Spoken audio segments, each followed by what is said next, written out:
of the Attorney General is saying that the housing levy is unconstitutional as it is. Independent speak. When he appeared before the parliamentary committee, they asked him whether his office was under siege. Why was he not declaring himself on these issues when in reality his office is supposed to direct ministries and the National Assembly just to make policies a bit legal? He said, I'm not under siege. Now he speaks like a man who's quite independent on this particular issue. Now remember, that particular bill was taken back to the National House, passed in a record 3 days, making it somewhat constitutional. But the Office of the Attorney General is saying, not constitutional at all. So it's back to the drawing board again for this particular bill. At a time again, when the collections on sheaf, again, that were meant to start as of March, essentially, have been pushed again to July. Which way? The housing levy. We talk about that this morning, and I also look at other issues around women and women at leadership, and also talk about the Elusivetwo-Third. This is Lookuptv. My name is Elijah Charles Kiage. We come back with the newspapers.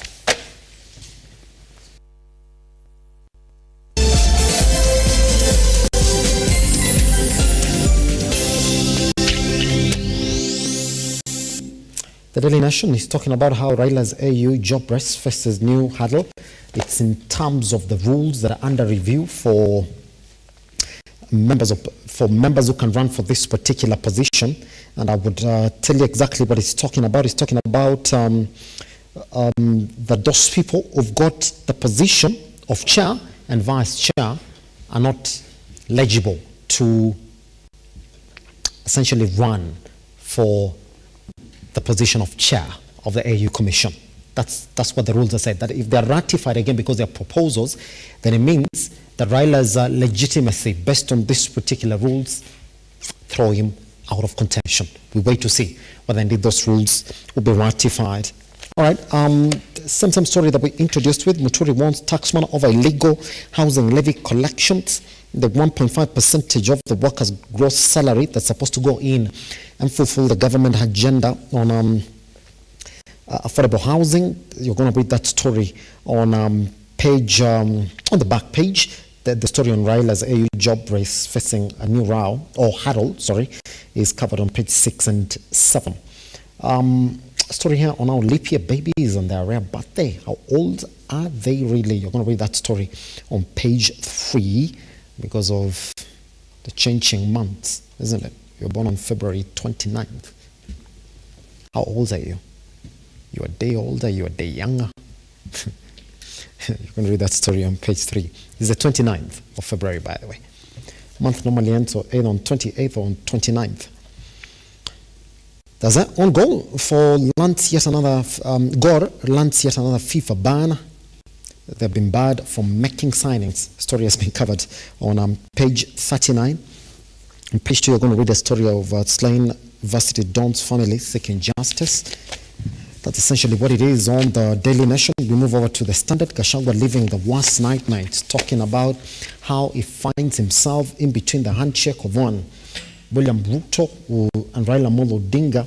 Even did that support is going to come through from a man who's spoken about Raila Amolo Odinga not getting anything from this particular government in any form. Yeah, you're going to read that story on page 6. Good news as insurer gives tutors more benefits. It's about, you're going to read that story on page 2. And experts fold RUTO plan on pending bills. Story has been covered on page 18.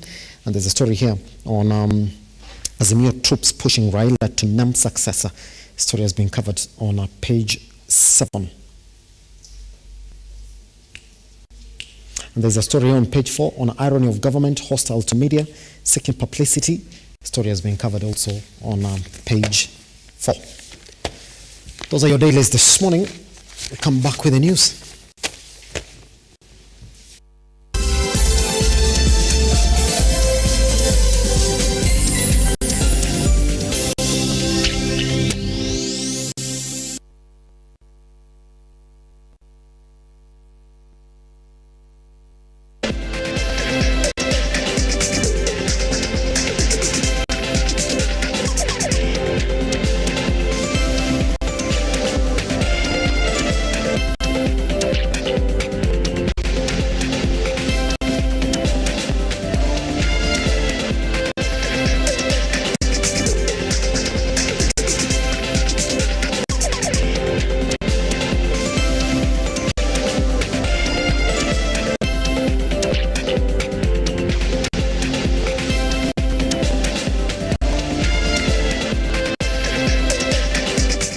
Welcome back. Azimio leaders led by Raila Amolo Odinga and Kalonzo Musyoka have dispelled rumors that there will be a leadership crisis should the coalition leader Raila Amolo Odinga get the AU Commission chairmanship. They have called on Kenyans to stop speculations and focus on the bigger picture. I'm around. I've been running around trying to get support from different heads of states. I was with some in Namibia just the other day. And I went to the president of Uganda after I talked to him to go and ask for his support.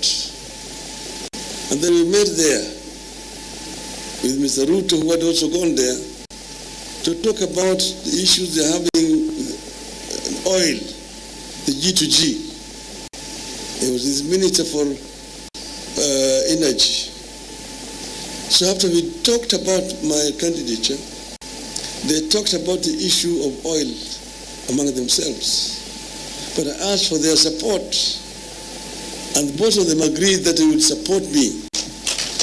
Baba, mnajua sisi ni Azimio, serikali ile tuko nayo ni Azimio, sisi tuko nyuma yenu na tutasonga na nyinyi, mkiwa na Kalonzo, mkituambia right, left, south, mahali tunataka, we are ready. Na wakati inafika, the eagle flies away and leaves the eaglets to practice on how to fly. Baba, go to AU as your eaglets, na mimi nikiwa mbele taonyeshana wengine vile tuna fly. There's no vacuum. You will not leave a vacuum. And we want to ask Kenyans to relax about this matter. I'm calling you to relax about it. Stop speculation, and some of it are necessary. You know, they have said sibling rivalry can actually kill. We have seen conversation, very unhealthy conversation in our local media. Some of it attributed to our own people within Azimio coalition, going for each other's jugular. Others who have never associated with us, my brother, and we know them, never associated with us, they are now in the forefront, trying to see if perchance they can create a rift within Azimio. We are telling them that will not happen. Kenya Union of Clinical Officers has given the government a 7-day ultimatum to address their concerns, failure to which they will dissolve the union. Mevin Getembe with the details on that. Leave the ones they want to work with to continue working, and then the others can step aside for them to work, to give them space to work with the people who they want to work with. Despite a court order to the Ministry of Health directing that Kenya Union of Clinical Officers be involved in decision and policy making, the union now claims that the ministry has been ignoring crucial matters raised by its members. Warekebishe matatizo ambayo yako, kwa sababu tumekuwa tukiongea tangu walipokuja ofisini na tunaona kama hawaelewi.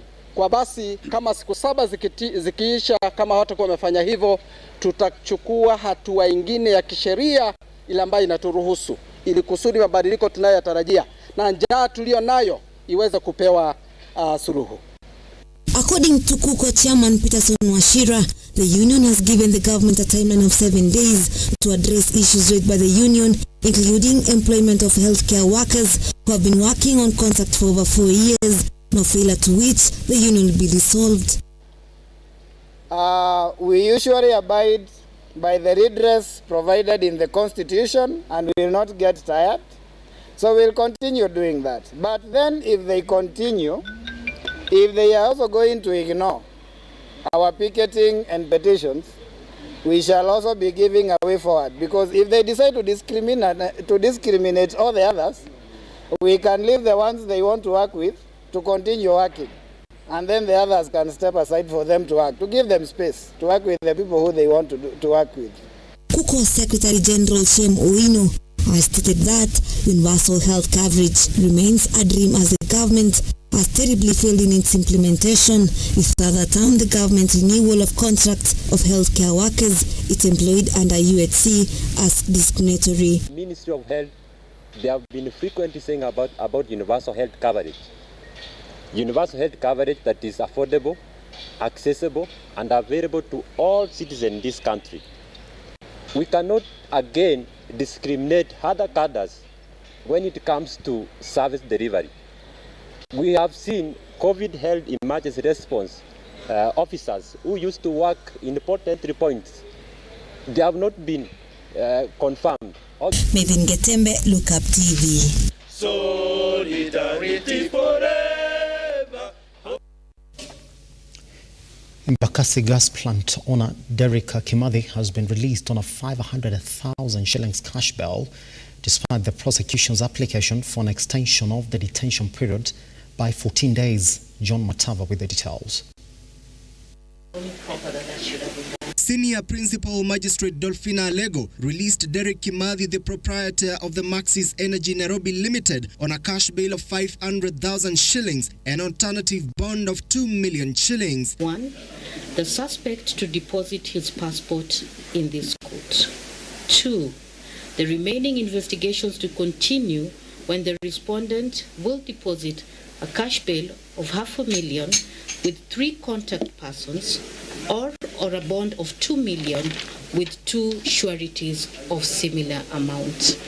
The DCI and the Office of Director Public Prosecutions ODPP wanted Kimathi detained for additional 14 days to allow investigators to complete the ongoing investigations. We are yet to obtain clearance to visit Tanzania and also now to Uganda for the two, so that we establish the 2 sources of the purported gas of the 2 trucks. The suspect opposed the application through his lawyer Kirathi Wadungi, who said the DCI interviewed more than 300 witnesses and did not report to the court that Kimathi made any attempts to interfere with any of the witnesses, and there was no justifications for his further detention. You depend that you are investigating matters touching on negligent act. Is it your proposition that those matters you're investigating, you can only do it if he's in custody? No, Your Honor. Thank you so much. Kimathi will be held at the Capitol Hill Police Station until he complies with the bail and bond terms set by the court. John Matava, Lookuptv. The 2024-2025 budget deliberations continue to raise questions with the concern over the costs. The National Assembly Budget and Appropriations Committee yesterday interviewed different departments on budgetary allocation, as Stanley Lugari now reports. Sending bills for the supply of other materials that we source outside the country, being the reason why we cannot be able to produce passports. So, when should we expect passports? In a bid to handle the passport issuance menace of over 800,000 applicants, Chairperson Administration and Internal Security Committee Gabriel Tongoyo proposed that part of the money collected directly by the National Treasury be left at the State Department for Immigration and Public Service to enhance service delivery, an issue the committee believes should be addressed soonest. It is recommended that the Cabinet Secretary for National Treasury to enhance the appropriation in aid for the State Department from the current 1.3 billion to 20% of all revenue it generates to the Exchequer through fees on such documents. MP Vincent Musyoka, Chairperson of Energy Committee, complained of exorbitant signed agreements between the government and IPPs for power supply, which he said has proved a hindrance to power shortage and losses. Musau proposing an additional 5 billion budget allocation to cater for increased energy consumption countrywide. The Cabinet Secretary in charge of energy and petroleum, in conjunction with Kenya Power, provides a progress report on the 4-point action plan, which should include, but not be limited to, 1. Optimization and valuation of the transmission assets, lines to be transferred to Ketraco, B. Staff to be transferred between the 2 sagas, C. Operation and maintenance of transmission lines after the transfer, and D. Measures to reduce the system losses. The committee raised concern over how to curb transformers vandalization, ordering of materials and proposed changes in electricity prices in high and low cadre areas, with Musau proposing that new propositions in the new 2024 BPS for Parliament to have final say in the approval, signing a new agreement with the IPPs for any new power deal, citing selfish and exorbitant existing contracts, for example that of Lake Turkana Power Project, where the government is required to pay $16 per kilowatts of power purchased by government, failure to which attracts a penalty. What can be done so that we can be able to protect these transformers from vandalization, because it also understand beyond figures? What has been the increment or the change of power consumption in Kenya? Because as you are aware,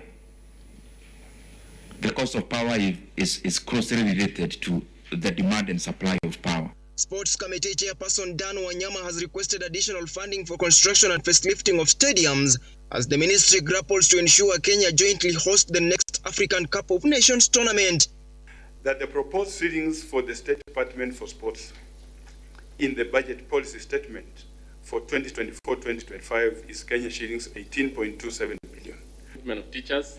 2, increase of TVETs, tutors, that is the recruitment of 2,000 teachers, and then implementation, application of ICT. Appear before various departmental committee of the National Assembly on the budgetary allocation for the financial year 2024-2025. Today, various stakeholders continue to appear before the various departments. These, among other departments, have continued to urge for an increment in their budgetary allocation come for the financial year 2024-2025. Stanley Lugaria, Lookuptv, Nairobi. President William RUTO and Ethiopia Prime Minister Abiy Ahmed have held talks at State House Nairobi as Kenya and Ethiopia seek to enhance ties. The Ethiopian Prime Minister, who arrived Tuesday evening, received a 21-gun salute after inspecting the Guard of Honor. President William RUTO hosted his counterpart Ethiopian Prime Minister Abiy Ahmed Ali for a luncheon at State House Nairobi, where the two leaders discussed diplomatic and bilateral relations between Kenya and Ethiopia. The discussions also extensively outlined areas of cooperation between Kenya and Ethiopia on creating a solid and vibrant business environment. President RUTO underscoring the need for the two countries to widen the scope of business engagement, while Prime Minister Abiy Ali pointing out that citizens from both Kenya and Ethiopia stand to reap economic benefits from a rejuvenated working relationship. Kenya and Ethiopia are moving together in the spirit of fraternity, solidarity, and strategic partnership to actualize the immense possibilities that lie before us for peace and security, as well as economic transformation and shared prosperity between our people. These two countries doesn't have any baggage to strengthen our relationship, also to go forward in multifaceted and ambitious economic plan that both countries has. With volatile security in several countries in Africa, the two heads of state explored measures to restore peace and address underlying issues that are contributing to heightened insecurity, especially in the East African region. Half of our discussion was focused on how we can sustain peace and security in our region, which is the most important element for our economic endeavors. I hope after this visit, everyone, including the people of Ethiopia, the people of Kenya, and other neighbors, will understand the benefit of a strong relationship on elevating the life of poor citizens in both countries. Henry Tendanyula, Lookuptv. I'll summarize this statement. That is an advisory to the Kenya Revenue Authority from Sharia House. That's the footnote at Harambe Avenue. And I'll read the upshot of this is that there is no legal basis on which the housing levy as provided in Section 84 of the Finance Act can be implemented. Therefore, our considered opinion is that as of this date of the delivery, the ruling of the Court of Appeal, i.e. stopping the extension of the collection order, stays. as it currently is.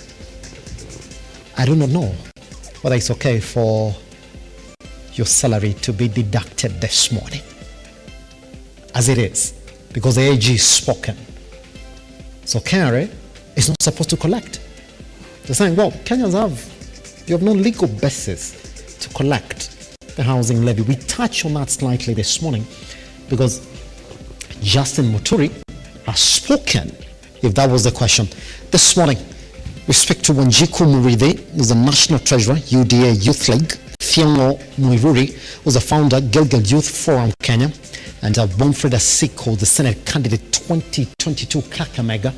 What we're essentially looking at, other than the intrigues of the local politics in the country, is one issue here, that the 7 governors that are essentially under the G7 strategy is a group that brings together the 7 elected governors, including Council of Governors Chair Anne Waigoro, Nakuru Governor Susan Kihika, Machakos Governor Wavinya Ndeti, Kwanzaa Fatuma Achani, Meru's Kawira Mwangaza, and Embu's Cecily Mbarire.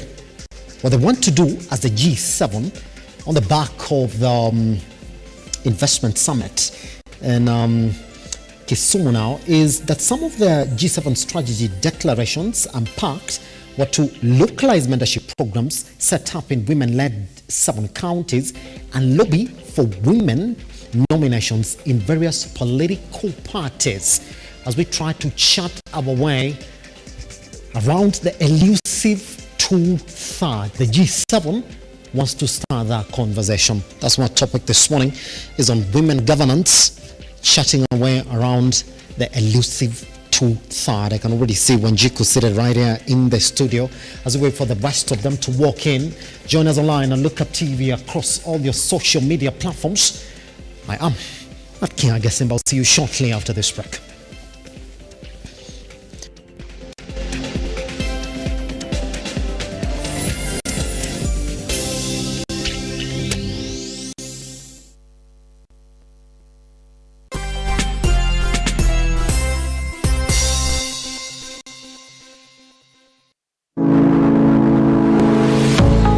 University of Nairobi is a distinguished institution of higher learning dedicated to nurturing your intellectual curiosity and pushing the boundaries of knowledge. From state-of-the-art laboratories to modern libraries equipped with the latest resources, we provide you with the tools you need to succeed. Choose from a wide range of programs designed to prepare you for challenges of tomorrow's world. Whether in STEM, humanities, business, or the arts, our strong industry connections and career service support will help you translate your education into meaningful career opportunities upon graduation. Join a vibrant community of scholars from around the world, fostering cultural exchange, collaboration, and lifelong friendships. Book your space now for September intakes. Log in to https://www.uonbi.ac.ke for a wide range of courses to choose from. You can also contact +254 020 491 0000 or email us at pr@ounbi.ac.ke.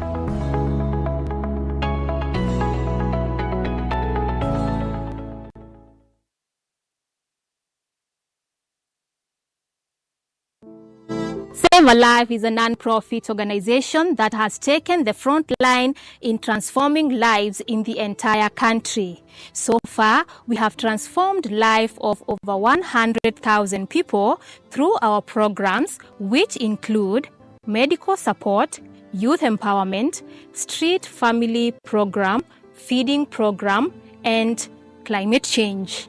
Join us today as we transform lives. As we always say, service to humanity is service to God. Save a life, transforming lives.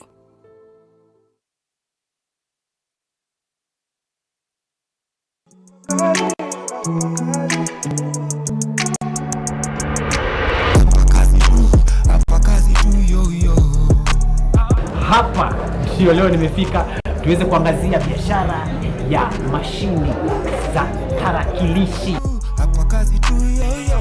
Sasa hii ni mwaka wangu wa 4. Fourth year mfululizo. Nilikuwa nimeandikwa kazi ya kuuza bado kompyuta. So through that nikapata knowledge yangu ya kwanza. every business person bia kwa mind yake inakuanga kugrow, how will be bigger ever cause mimi si kuanzia hapa personally, nilikuwa na duka ndogo sana. Unaweza order laptop kutoka kwa site yetu ambayo ni Maxwell Computers, tunatumia Wells Fargo ama G4S kutuma, alafu mzigo ikifika kwako utakagua then unalipa. That's what we call payment on delivery. Hasa muhimu, janta muhimu, wase wa ghetto daily tujikaze.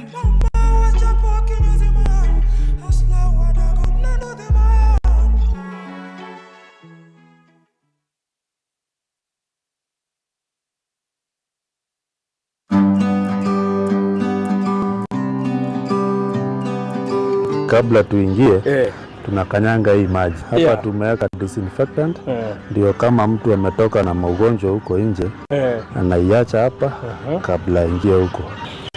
Allah. Yes. Allah. Sasa hapa ndio vifaranga wanafika wakiwa siku day old. Hii structure inaitangwa brooder. Yaani sijajionea hivi. Kitu ya kwanza, kuku wa broiler wamewekwa kwenye nyasi. Hii ndio tunaita pasture raised chicken. Na hiyo kuku tumeilea bila madawa sababu azola iko na immune properties za kutosha zenye zinawezesha kukinga na magonjwa.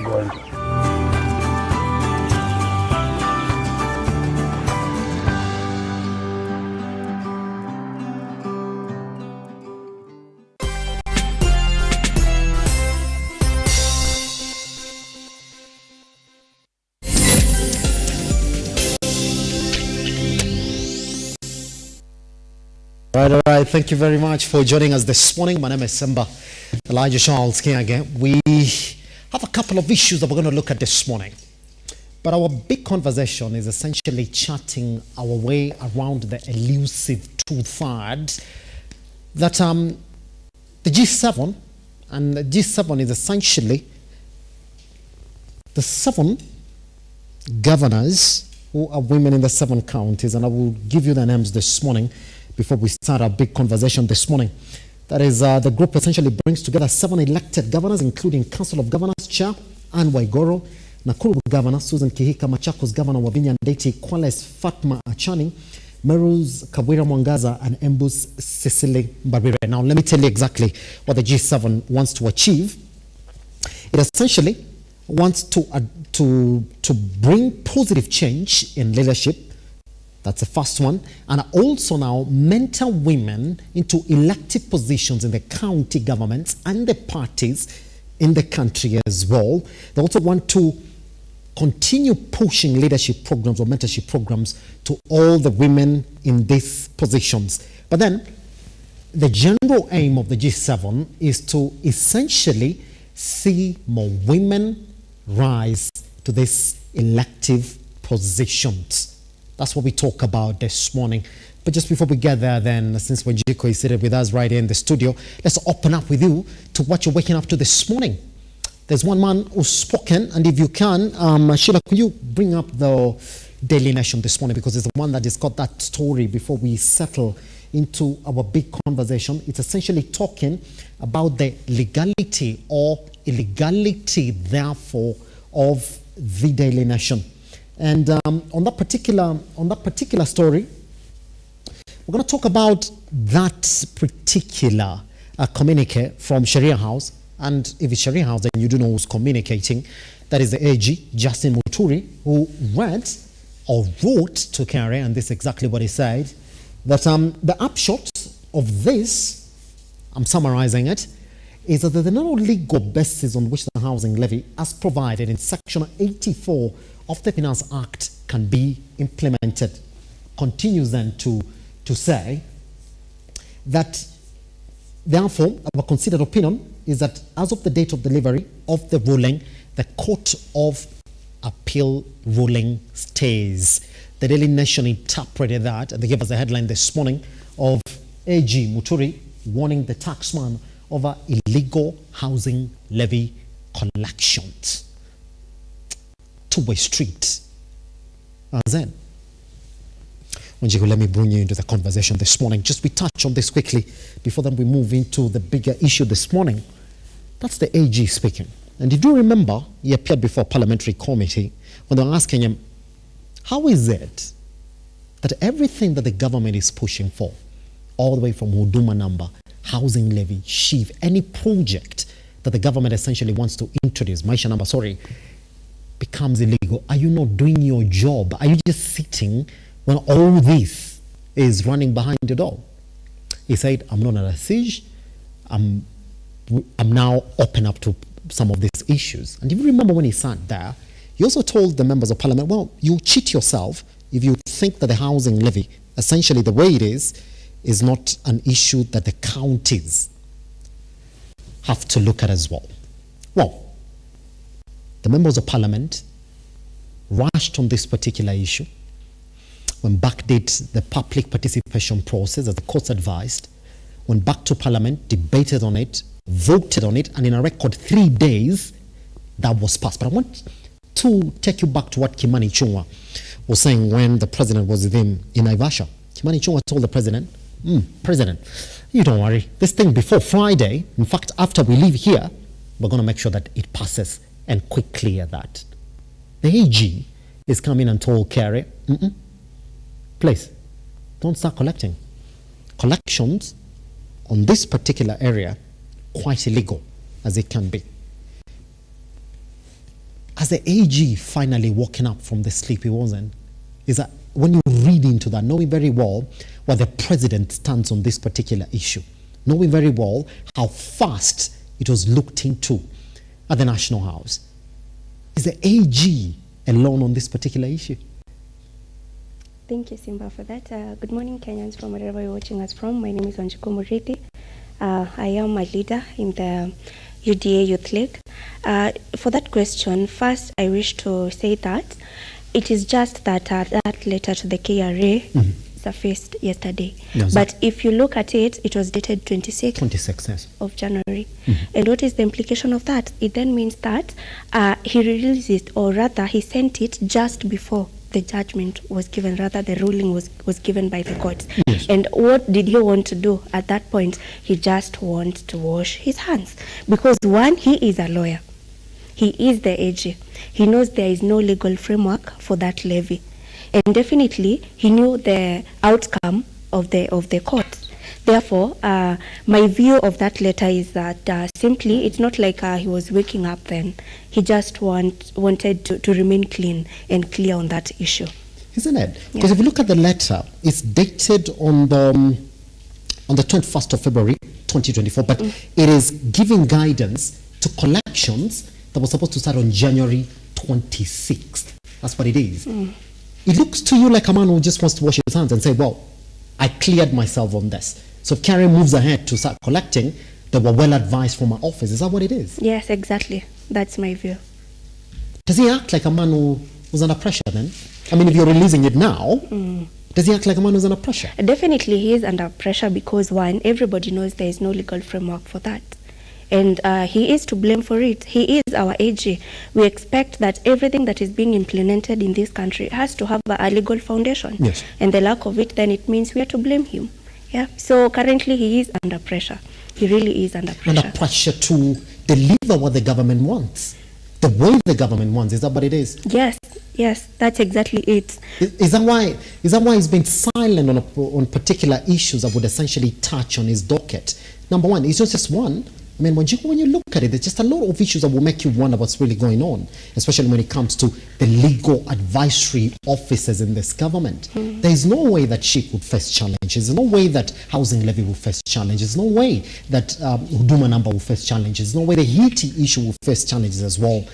Is he a man who, what can I say, is he on the receiving end? Is somebody overlooking his office? Is that what it is when you read into this letter here? Yes. My opinion is that he's not acting alone, and the pressure that he has is from his boss, the employer, that is the executive. Yes. And the problem that I'm seeing coming is that he's acting in a way that is not independent. He is being watched by another person from elsewhere. And I think the main problem we're having as a country is the problem of communication. We have no nexus between our executive, our legislature, and the office of the AG.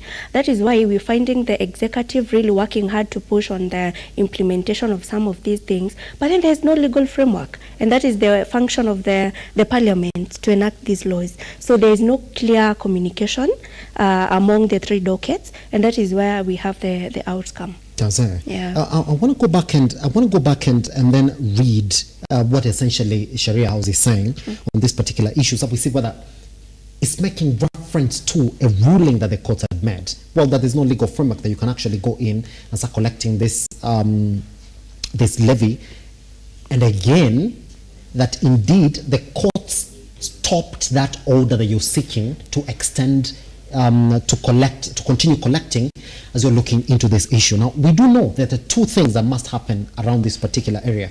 That the Senate has to look into this particular bill that was passed by the National House, ratify it, then before it becomes clean and clear, because of some of the issues that were raised by the courts. It's a two-step. Are we then saying that the AG is currently telling KRA and even the members of parliament that, you see, whatever you did has to wait? Under this communique, why is he not even talking to members of parliament as well and told them that yes, indeed, since you passed it, again, has to go through the entire process again before then we start these collections?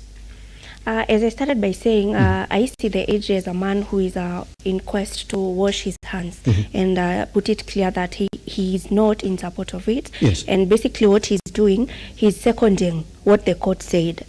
And his main reason for not addressing the parliament is because it's very clear. The parliament knows this thing has been stopped and it is up to you to come up with laws. Yeah. Is he exposing the president by doing this? How active must the AG be in this particular issue? That is telling KRA, hey, you can't collect. Is this necessary at all from the AG's office? Because it can't give an advisory, as silent as it can be. I mean, his office is to advise state ministries and agencies on exactly what they're supposed to do. Well, my point again is this. Is the Daily Nation got it wrong? Is that a warning? Is this a warning? Because when you look at the headline, it's saying the AG warns KRA. But when you look at the writing in this letter, is it a warning really? Is it not advisory? To me, it seems more of an advisory than a warning. Yes. What he's simply saying is telling KRA, in case you decide to go doing whatever you're doing, collecting that levy, just keep knowing that we have no laws backing it, and whatever you'll be doing is then illegal. So what he's trying to do is to make sure his office or what is coming from his end does not contradict what came from the courts. Did he have to release it? I do not know why he has to release it, because the only thing you got to do as the AG's office is just to make a phone call, send an internal memo, and tell them, well, this is exactly this is how we're going to go about this. So KRA will then say, well, that's it, we're not collecting. KRA will make an advisory then, maybe to employers in the country, and tell them, well, as we await for the verdict on this particular issue, please do not collect. Did he have to release it? It has to be an internal memo, isn't it? Yeah. He's a man out to clean his hands. That's it. At this point then, let me introduce Thonglo Mwiruri, who's the founder of Gilgil Youth Forum. How are you doing, sir?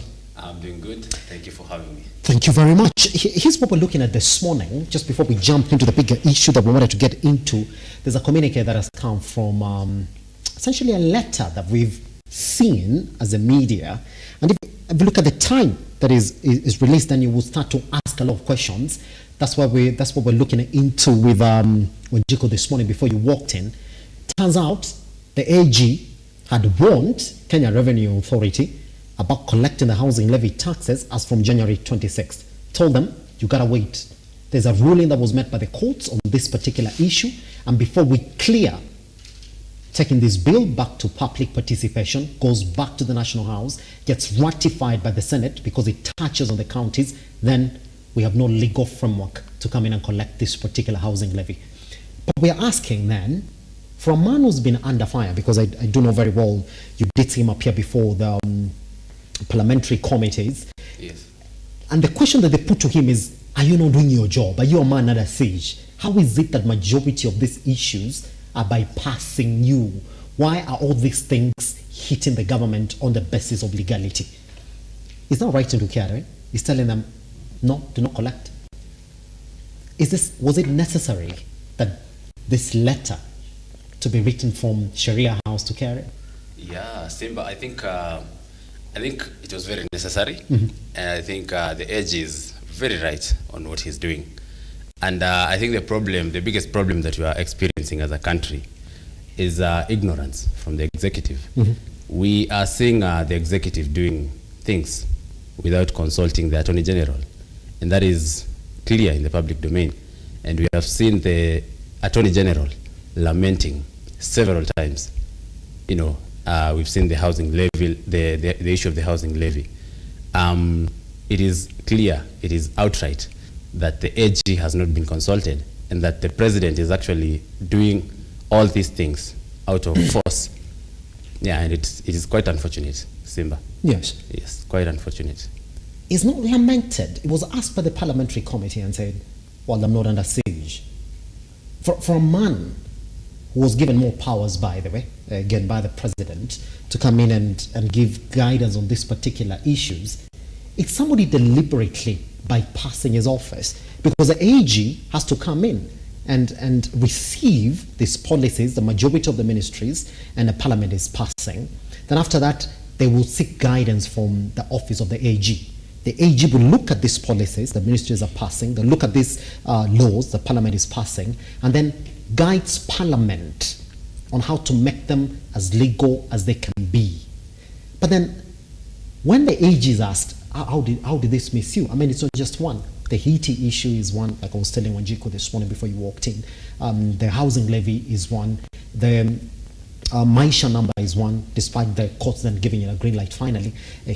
Just a lot of issues that the courts have stopped. Is somebody bypassing the office just because they want it to move faster? They want it to happen the way they want to happen? Yes, Simba, that is actually what is happening. That is actually exactly what is happening. Somebody is bypassing the office of the Attorney General. Mm-hmm. We have seen the president going in the public, telling people that I am going to do this. Even if there are people who want to hinder this project, I will still go ahead and do it.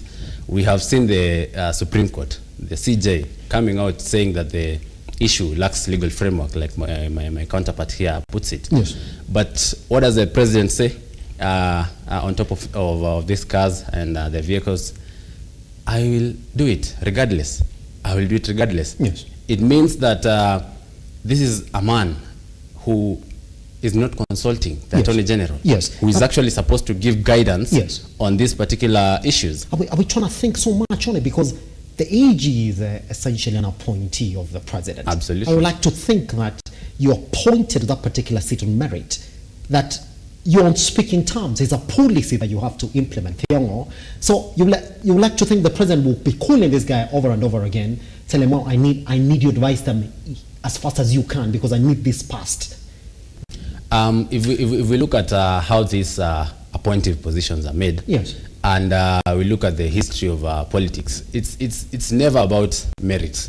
It is never about merit.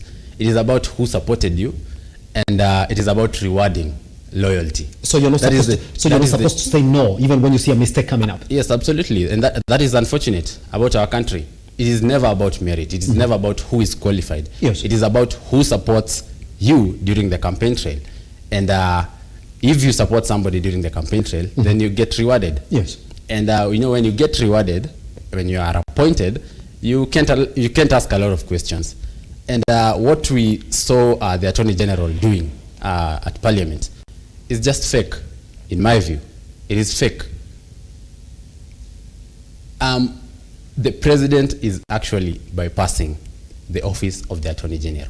We may want to put a picture that is so beautiful out there, but that is the truth of the matter. Yes. Yes. Pretty much. Final question around this that I want you to weigh in as well, Wanjiku. Yeah. Now that this is in the public domain, how do you think the president is going to react? I mean, the president is saying, well, I need those collections to go on. And you saw how quick the parliament reacted when they came back from recession. Issue number 2 after CDF was a housing levy, the housing bill, sorry, and they passed it in a record 3 days. So somebody wanted to move as fast as it can, make it legal. And then over the other side, you have somebody who's telling Kerry, do not collect. You've got no legal framework. Is it wrapping the president the wrong way now, as an AG? To some extent, I feel like he's also man enough to come out clear and to tell the public, you know what, this thing is actually not right. The president has not listened to the people. The president is not listening to the Supreme Court. Yes. And I think he's just man enough, and I think, in my view, he's a man of integrity. And he just wants to tell people what is right. And I want to believe, in my honest opinion, that it's not going to rub the president very well. Doesn't going to pinch him a bit. Doesn't, Wanjiku, you have an AG who's telling Kerry to not collect. You have no legal framework. We have two court orders. They stay. They did not extend that period for your collection. So on January 26th, to please do not collect as of January. From my point, this is not the time to fault our president. Our president is right because he's trying to do as much as he can to the citizens. Let us call a spade a spade. And it's time we told our AG to pull up his socks because he's the one who is failing us. And as a matter of fact, he's coming out to sabotage what the executive is bringing forth in terms of delivery, service delivery to the citizens. And this is it. We can turn a blind eye to the fact that our AG has been a seasoned politician. And before he got to that position, he was actually the Speaker of a National Assembly. So he's not supposed to act as if he doesn't know how it's supposed to be done or how politics or implementation is done in this country. We don't expect that every time the president, rather the executive, has something that wants implemented or some advice legally, that the president has to place a call to the AG. Where is he? I mean, doesn't he live in Kenya? Doesn't he know that these things exist? Since the election and since the housing levy was brought forth, did it dawn to him that it was illegal last month? I mean, we should not be hypocritical at this point. Let us call a spade a spade. It's the high time he pulls up his socks. If the AG is the president's boy, it's not a appointee for the president. You're my friend. You're my friend. So you're supposed to support me in this. And then the AG realizes, this is so much that has gone beyond my office. Is it not okay for him now to come in and say, wow, guys, you can't collect it? He's now seeking powers after. Because all of a sudden, here is you playing your function of KRA. KRA is here collecting these levies, and you're saying, well, according to us, we are advising you, and that's why I asked, did the Daily Nation get it wrong? We are advising you to please make reference to what the court ruling was. It stopped extending those orders to you. They've not lifted them, so please do not continue collecting. Is that not a man who's acting after realizing, wow, my office is getting bypassed? And questions really have a lot to tell. When members of parliamentary committee are asking you, how is it, Wanjiku, that these things that are supposed to land in your office, in fact, majority of them are even supposed to start from the office, how is it that all of them are passing you? And then he laughs and says, well, guys, I'm not under siege. I'm not under siege. Guys, I'm not under siege, you know? And then this now surfaces. Is he a man trying to protect his job now, knowing very well that there's somebody somewhere who is saying it must happen? Please, make it quick. That is how I'm seeing it. He's trying to protect himself. He's trying to wash his hands and off the issue. And rightly so. Yes. And that is wrong because the question we will ask as citizens, where were you when all this was happening? But what if his office was bypassed in that process? But he wouldn't have remained silent. He had all the rights to speak. Then he's speaking against the president. Yes, sabotaging the implementation of some of these things. Or putting the record straight from the president. You gotta listen to the courts. But even when here's what we have to wake up to, that indeed the AG even sits on the JSC. That some of these things even start from them, that is very easy for him to make a call and say, what is illegal in this one? How can we make it straight? The president knowing that very well, that you have an AG who's supposed, number one, to make you presidential in some of the declarations that you're making us out here. So if you're the AG, when you're hearing your president saying, well, whether the courts agree or not, this ones were passing. Is it not a man who's getting told, is that not what it is? I think, Simba, that is exactly what is happening. Yes. And I think we need to define what calling a spade is. Yes. What it really is. Calling a spade is calling what is true. Calling what is right. And what we are seeing is a president who is doing things forcefully. A president who has decided, no matter what, regardless of the constitutional or rather the court's ruling, I am going to do what I feel is right for me, according to me. But we have seen the common mwananchi. We have seen people come out, even in the media, telling the president, this thing is oppressive. This housing tax is oppressive. And we've seen the president over and over again turning a deaf ear to the very mwananchi who voted him in 2022. So hearing Wanjiko say here that the president is right, and the president can never be wrong, that is a total lie. It is a total lie. What the Attorney General is doing is actually, listening to what is, or rather following the Constitution. Yes. And that is what we need to do, following the Constitution. Whether you're the president, whether you're the MP, whether you're a governor, whether you're Wanjiko, whether you're Simba, whether I am Thiongo, we must follow the Constitution. That one has no bargain. You see, it is not about what you feel is right. It is not about your feelings. It is about what the Constitution of 2010 guides us. Does it? Absolutely. On this particular issue, the confusion that is coming from the government, Wanjiko, you have to open your eyes to it. The AG is here speaking, saying, do not collect it. The Parliament is here saying, we've ratified it, we've collected it, we're just waiting for the Senate to come in and also conclude the deliberations on it. So as far as we are concerned, and this is what the majority leader, Kimani Ichung'wah, was telling the president when they were in Naivasha, is that before the next paycheck. So as far as they're concerned, they passed it last week. They've essentially conformed to what the courts were saying. KRA, therefore, according to the Kenyan Parliament, which is the body that makes laws, have a green light to go right ahead and continue collecting those levies. Because indeed, they were just told, make sure you address 1 and 2 things before you continue collecting. Make it legal. That's what the courts advised. And as much as they're concerned, they've made it legal, go right ahead and start collecting. But the AG is saying, So who is the government here? Who are we supposed to listen to?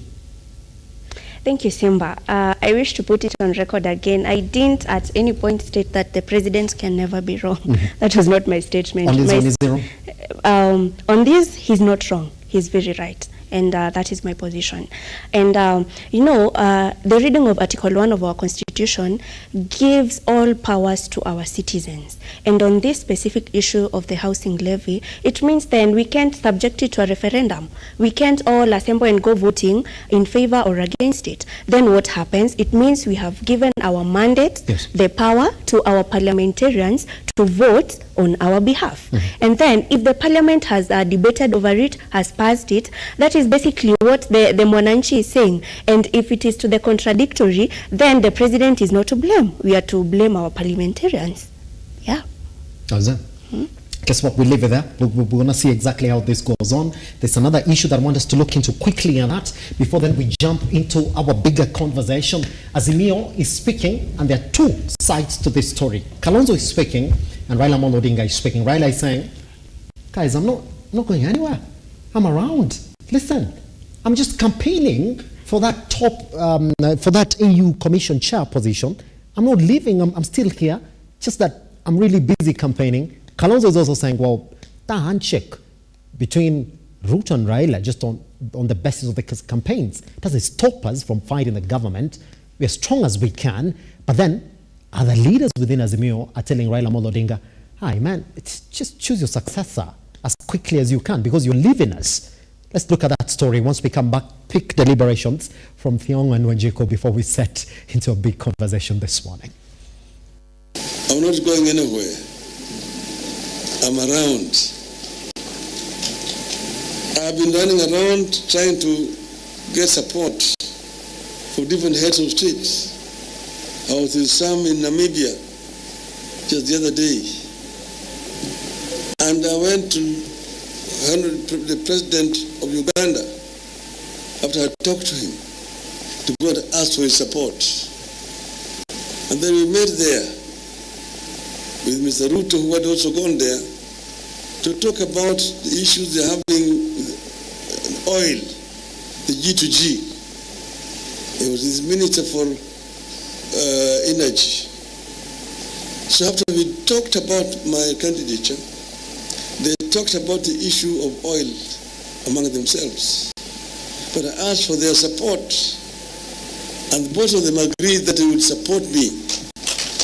Baba, mnajua sisi ni Azimio, serikali ile tuko nayo ni Azimio, sisi tuko nyuma yenu na tutasonga na nyinyi, mkiwa na Kalonzo, mkituambia right, left, south, mahali tunataka, we are ready. Na wakati inafika, the eagle flies away and leaves the eaglets to practice on how to fly.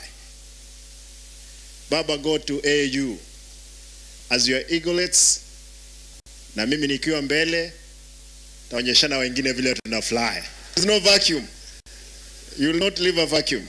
And we want to ask Kenyans to relax about this matter. I'm calling you to relax about it. Stop speculation, and some of it are necessary.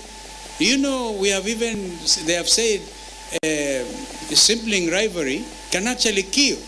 We have seen conversation, very unhealthy conversation in our local media. Some of it attributed to our own people within Azimio coalition, going for each other's jugular. Others who have never associated with us, my brother, and we know them, never associated with us, they are now in the forefront, trying to see if perchance they can create a rift within Azimio. We are telling them that will not happen by God's grace. That's it. So Kalonzo is spoken. Raila Amolo Odinga is spoken back to back. But then, Sheila, if you can you please take us to the Daily Nation this morning? Because then there's also another communique from within Azimio. Now, majority of those leaders are asking, Raila Amolo Odinga, and is it the Daily Nation this morning or is it the Standard? Sheila, please, can you check so that our audience can also get to look at that headline this morning that is talking about ODM leaders asking Raila Amolo Odinga to pick a successor, and quick at that. If it's a Standard, then you can also give it to us because we're going to talk about it now. Let me start with you, Thiong. When you listen to those leaders from within ODM speak, are they speaking as people are concerned that indeed when Raila Amolo Odinga and if Raila Amolo Odinga leaves, there's a particular vacuum in that particular coalition? Is that what it is? I think we must come to an agreement, or we must agree that if Raila gets that position of African Union Commission chairperson, there will be indeed a vacuum in the Azimio coalition. They're saying no. I think they're just in denial, but truth be told, Raila Odinga is one man that carries quite a number of percentage in terms of influence in the Azimio coalition. And him, being out of the picture creates a big vacuum.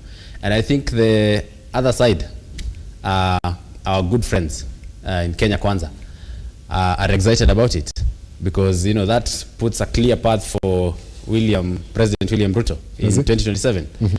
And so there is a vacuum, and we can see Kalonzo Musyoka trying to make moves. You can see him, we've seen him quite a number of times on top of the car. Is it missing to speak what he should be speaking about right now? If indeed they're thinking about this vacuum, is Kalonzo missing it? in the sense of he hasn't said now that look, he's not even drumming up support for himself. I mean, he had a chance, and let me point you out to that clip for one. Kisi Governor Simba Arati. It might not be, but when you heard him speak, he's like, I'm right here as well. I mean, I can take that mantle up as it is. But when Kalonzo Musyoka stands to speak, why can he say, guys, listen, I'm right here. The moment Raila steps out, I'm the one. He hasn't said that at all. Is he missing it?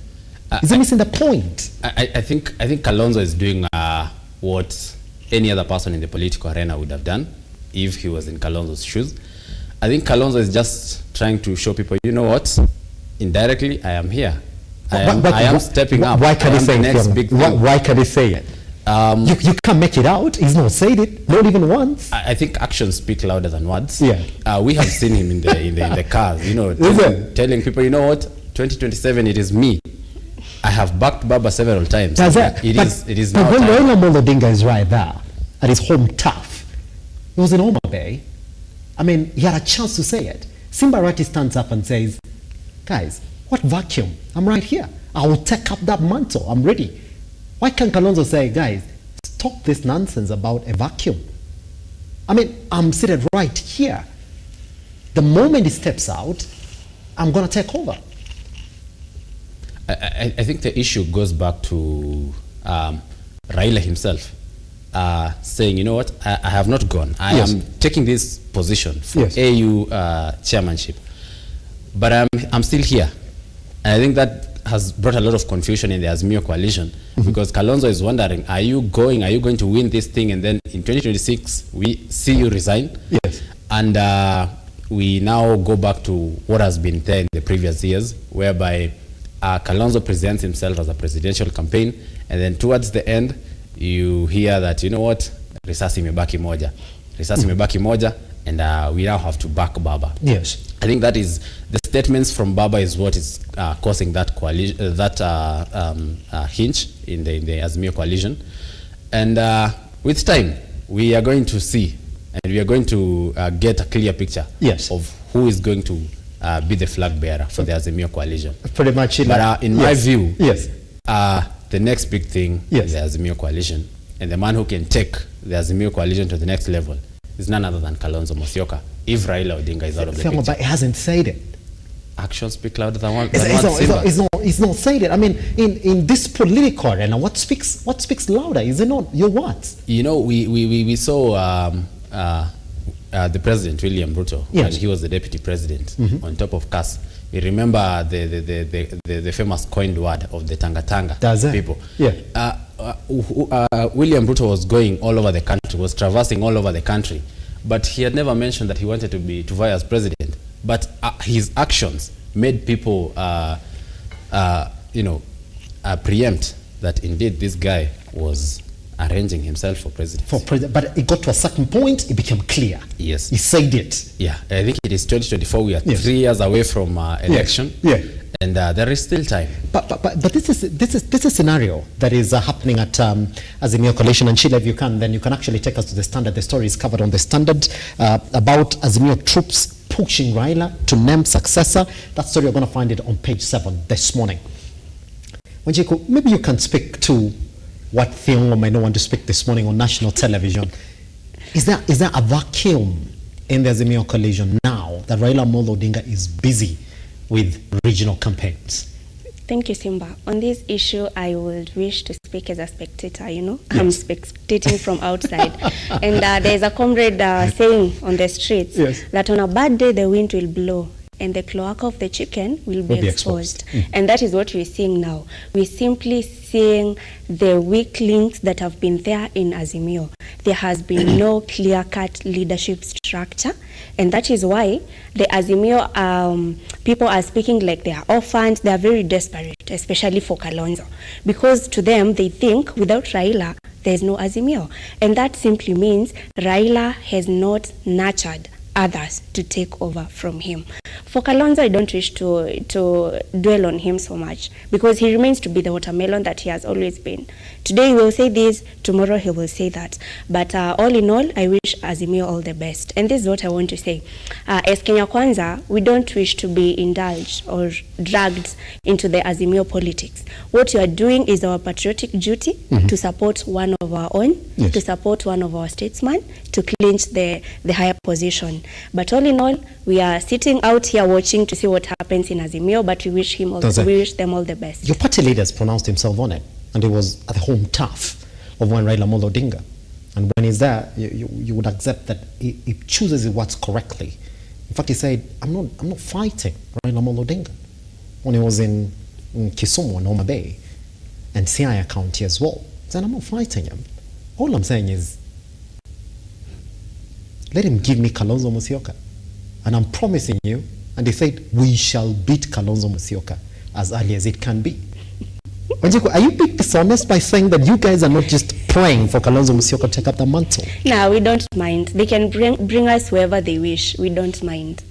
We are ready. And on that point of Tanga, Ruto was out here on his cars, not stating what position he wishes to take over. Yes. It was as clear as 2013. And as we said, Uhuru zake 10, Ruto 10. So it was very clear. It's not like we are supposed to read from his actions. His words were also supposed to be put to it. So for Kalonzo, we don't expect to be observing his words, his actions. He better speak up unless he's a coward. Yeah. Is that what it is? I mean, speak up. I mean, if you look at the story, and Sheila, if you can again show us that particular headline, because there's one picture there they've decided to use. They've decided to use one, Martha Karua and Kalonzo Musyoka. The rumors that Martha Karua is coming up with a different Mount Kenya faction in case she feels, I don't have my bread here. Is that what it is? Is it between Kalonzo Musyoka and Martha Karua? And should you give it to any other person in that? Let me first respond to Wanjiko first, yes. Simba. I think Wanjiko is being dishonest by saying that they're just being patriotic, and we are thankful that you guys are supporting Raila Odinga. But truth be told, and speaking politically, it is as clear as day and night, and we have seen even some key UDA leaders, putting out clearly that we are supporting Raila Odinga, but they have to support the housing levy. It's like a trap. It's like it's like they're trying to circle him up on him forcefully supporting some certain issues, and I think this is just a political strategy for UDA. They feel like removing Raila from the picture in 2027 by giving him that position of AU chairmanship is going to be an easy work for President William Ruto. But I want to tell Wanjiko, it is going to be shock on you. It is going to be a shock on you in 2027. Azimio will remain as intact as it is at the moment. Yes. And we have Kalonzo Musyoka. We have key leaders who can take Azimio to the next level. But Raila has to declare who he passes the mantle to for that leader to be strong. I think it's not about Raila declaring who the person who is going to inherit him is going to be. Yes. It is about democracy. Azimio, ODM, Jubilee, all these are democratic parties. It is always about democracy. It is always about somebody stepping up and somebody being selected by the majority. Yes. It is not about Raila to declare who is going to inherit him. How then do you read into those particular divisions now? Because Kalonzo Musyoka, his Wiper party, has already told the Azimio coalition that we are fronting one Kalonzo Musyoka for presidency in 2027. Martha Karua is over the other side. We also have other key leaders, Joha as well, who's declared his intentions that he may want to run in 2027 as well. And they come from key regions in which this particular coalition has heavy support. Is that not already a division? Because if Joha was with Mombasa and Kalonzo Musyoka goes with a Kamba vote, is that not the division that we're looking into right now? I think what we are seeing is different political parties like Wiper, NAK Kenya, and other parties in Azimio. Yes. What they're doing is just solidifying their grounds. We are seeing Wiper solidifying their ground. We are seeing NAK Kenya trying to solidify their ground. Yes. And like Raila Odinga, our party leader, put it the other time, when all these parties that make up Azimio are strong, then Azimio as a whole is stronger. And I think we need not to read beyond the lines and exaggerate things by, trying to create a picture of a break in Azimio or a drift in Azimio. Azimio is as intact as it has ever been. Just finally then, before we move away from just an introduction to our show this morning, somebody said this one, Jacob. And it's an analyst who sat right here. And if you're watching, thank you very much, Regalo, for giving us those statements. They sat here on Monday. And he said this, I sometimes wonder, no, actually not Regalo, but Eric Mungai. He said, I wonder how wrong Kalonzo can get it. He said this, that immediately Raila Amolo Odinga announced his intentions to vie for the AU Commission chair position, Kalonzo Musyoka should have started traversing the country and saying, now with my brother Raila Amolo Odinga going international, for me before I go international, I've got local ambitions, and with the way things are, with the way things have been, with Raila Amolo Odinga's support, even at his home turf, saying that he's got no problem with me being the candidate, I therefore offer myself to you. I've started my campaigns officially. Should have taken that route? Which could have not been wrong, because Raila Amolo Odinga has a 4-year tenure at the AU job, isn't it? Which would essentially mean he'll come back in 2029. Thank you, Simba. How I'll define Kalonzo is that I don't think he's an ambitious fellow. One, he lacks the ambition. Two, he doesn't know what he wants. He's just in the mix. Whatever comes to him, it's fine. Whatever he misses on, it's fine. And that is why he's never clear on whatever he wants in life, in politics. He just goes with the flow. Whatever he's told, that is what he does. I don't think it would have been wise for him to start traversing the country at that point. But I mean, by this point, he should be speaking up and making it clear to the citizens that in the event that Raila succeeds, then I am here, I can take over. I have been a principal leader in this party, so I can take it over. But for now, he hasn't done that. Why? He doesn't believe in himself, so he doesn't see himself as a potential leader in Azimio. I think it's not a matter of Kalonzo not believing in himself. It is 2024, Simba. Are you concerned that he's not saying it? Yes, I'm not concerned, because it is 2024. He has had chances over and over again. I'll point you to another chance as well. When Raila Amolo Odinga came in and said it was a slip of the tongue, it was a misinterpretation. When Raila Amolo Odinga was again at his own ground, when he sort of offered support for Kalonzo Musyoka in 2027. Kalonzo Musyoka did not even call a press conference to say, officially now guys, you've seen it, it's me. That he has to take it. It doesn't seem like a man who wants to go and get it. I think it's too early. It is 2024. For Kalonzo Musyoka, 3 years away from election. In the respect of that, a man is here who's the official opposition leader or the official leader of your coalition, who's just about to leave the country next year. You only have 1 year. So we're not saying start campaigning for presidency. Start campaigning for you to take over that mantle. Because a lot of people within that coalition want it. Mother Karua wants it. Joho wants it. There's other people want it as well. The likes of Jeremiah Kioni also. They are saying, Wycliffe Oparanya as well. They're saying, I'm a voice in this. So why can't he come in and say, he said he was going to offer me support. So by the virtue of him leaving, I take over now. I think like I was saying, I think it is too early for him to go out there and telling people, you know what, I am going for presidency in 2027. It is 2024. What is he waiting for? Is he waiting for Raila Amolo Odinga endorsement? Even legally, it is not even allowed. Legally, constitutionally. Within political parties or what? No, I'm talking about constitutionally. Yeah, you cannot just declare your campaign at the moment. It is way early. It is way early. It can actually lead to a disqualification. But he's not constitutionally. He's not a government official. He can start whatever way he wants. He's not a government official.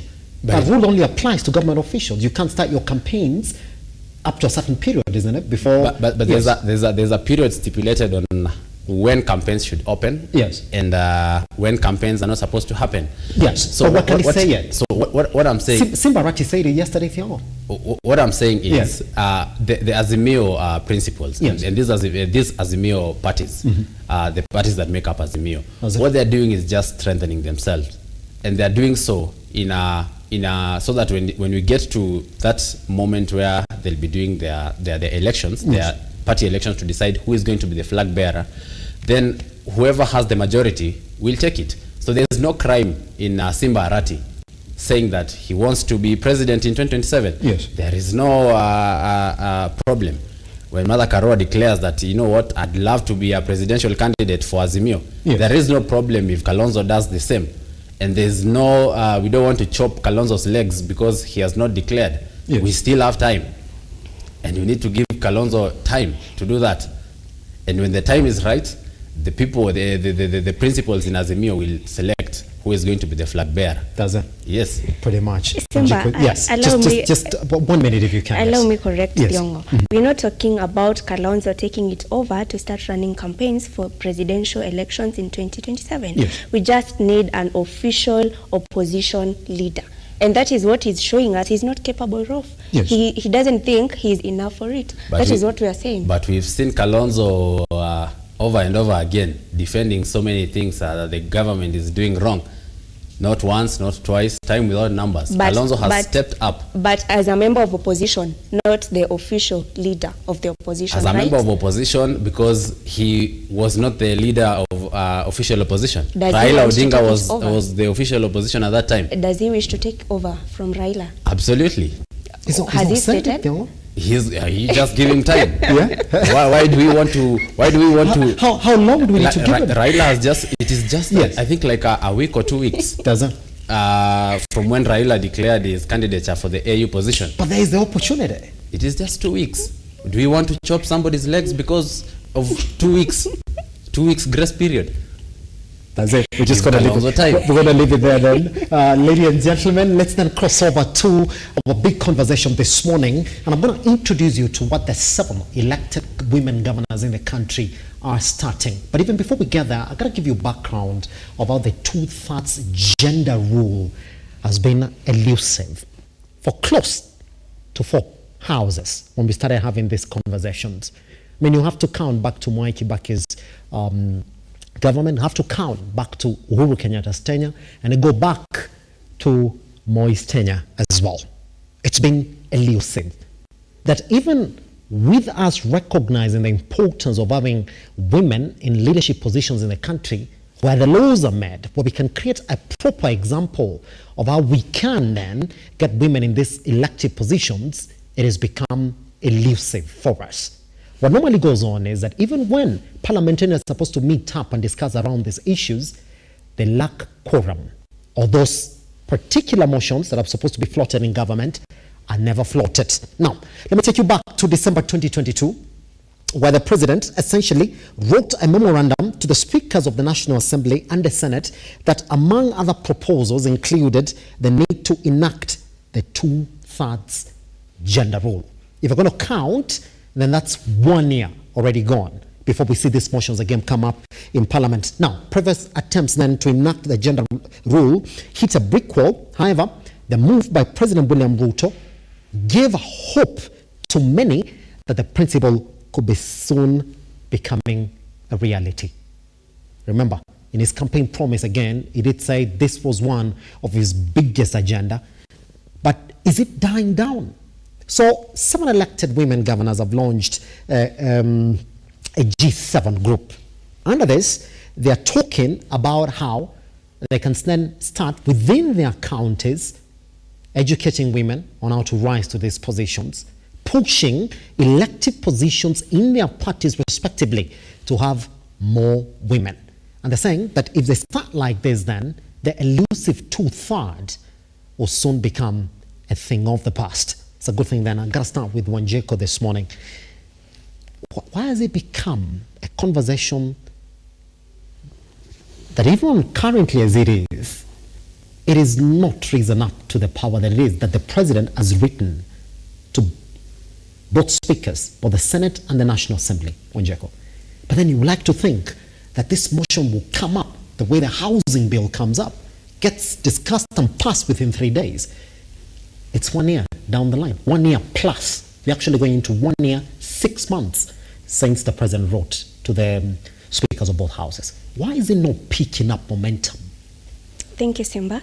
I think the lack of the legislation or an enactment of this law is a lack of good political will from our parliamentarians. I think their priorities are just set somewhere else. From which parliamentarians? We're talking about the male parliamentarians or the female parliamentarians? Both. Yes. So it's not just a blame on the male parliamentarians? No, we can't blame them. Because actually, if you're to look at all the 11 bills that have been presented in Parliament for debating into regards this issue, majority of them have been posed by our male counterparts. Yes. We've had Duale on the lead.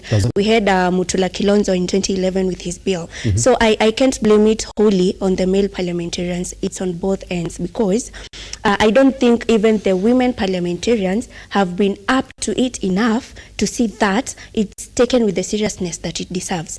Why? Why would the women in parliament not take it up? Their priorities are just somewhere else.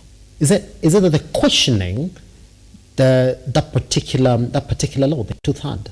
Because if you're questioning it, then you will not even give it light in the National House, just like we see them stand up and give light to other issues as well in the National House. They have no grounds to question it by all means, because this is a provision in our constitution. And again, I go back to Article 1 of our constitution. The supreme power lies with, the sovereign power lies with the citizens. The citizens went for a referendum. We passed our constitution. It's not like Article 81 was not there, that when we passed the constitution, that article was missing. It was there. We passed it. So that was the will of the people. So our parliamentarians have no ground to question that provision. That particular provision, isn't it? But can I open you up to us whether we'll be questioning this particular provision, that is an elected woman leader, that's an elected woman parliamentarian, that they went through the same process as a male counterpart in the House. So when you're telling this woman as well, member of parliament, to come in and support the 2/3, they will question it on the basis of why? I am an elected leader. Let's go back to the elections. Let these women come in and contest for this particular seats. Why are we giving it to them? Is that not what they don't want to say, Wanjeko? That's exactly it. They want to act from behind. They don't want to say it openly. When they come to the public, they will say, yes, we are up to it. We are doing all we can to see that there is an enactment of this law. But behind there, they are doing literally nothing. And this is it. In this country, we have a problem when it comes to enforcement of the rule of law. This is the issue we have. Those who are mandated to enforce the rule of law do it only if it's serving their purpose.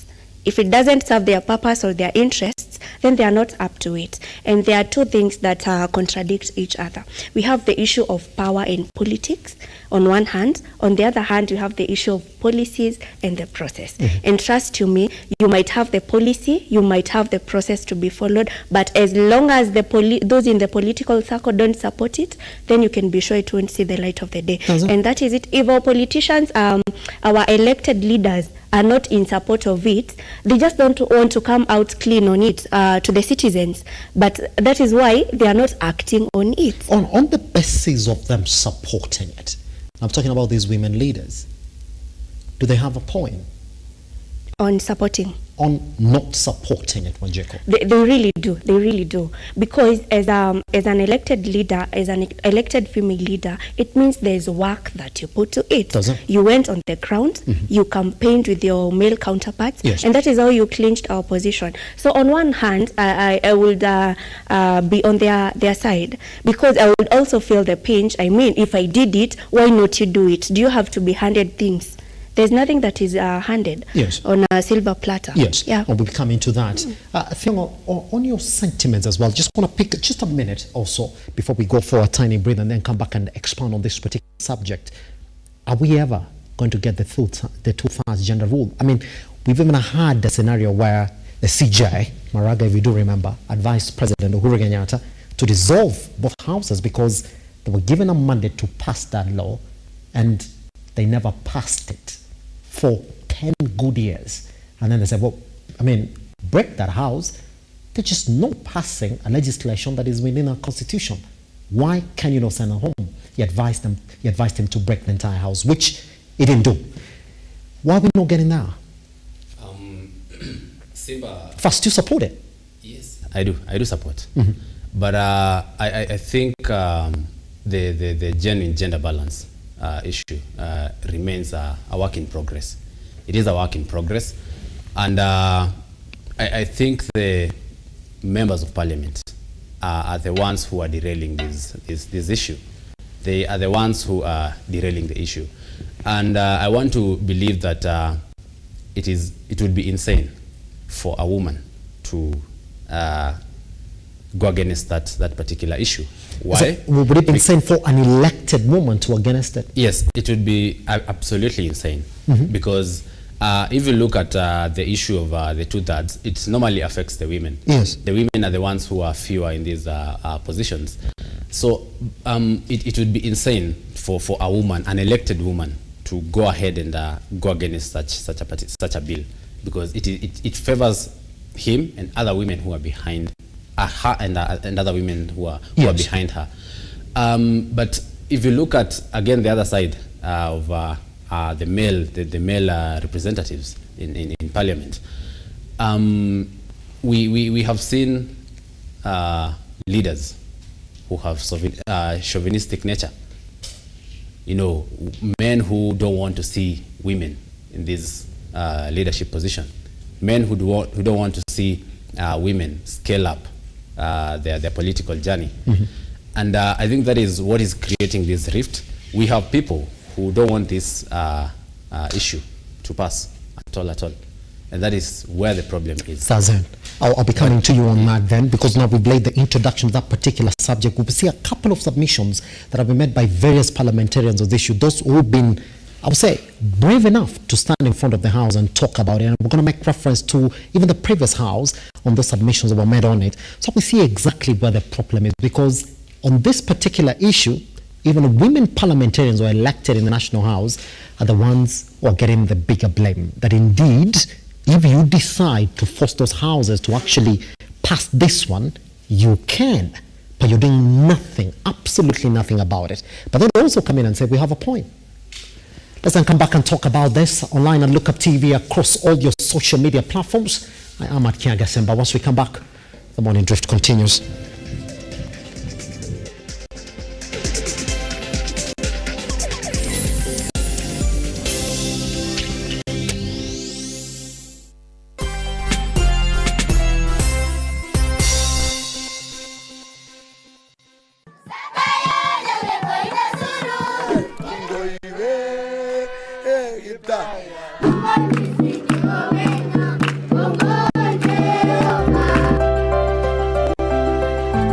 Tuko hapa Kaptara, tunataka kusema asante sana RUTO Foundation kwa mambo mazuri ambayo wameweza kutufanyia leo. Wakaaji wa hapa Kaptara, wakaaji wa hapa Salawa, wakaaji wa hapa Mujukuo, mpaka wakaaji wote ambao wanatoka hapa Baringo County. Naambia RUTO Foundation asante kwa kazi nzuri wanayofanya. Mungu awabariki.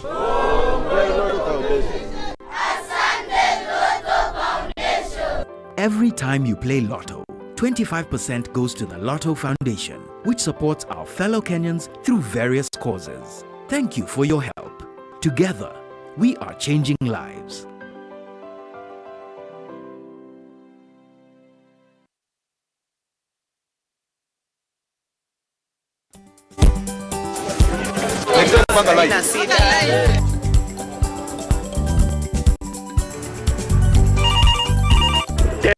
Mambo ni mawili, kufikisha, kumwaga na kurudi. Kulala ni mwaka mpya.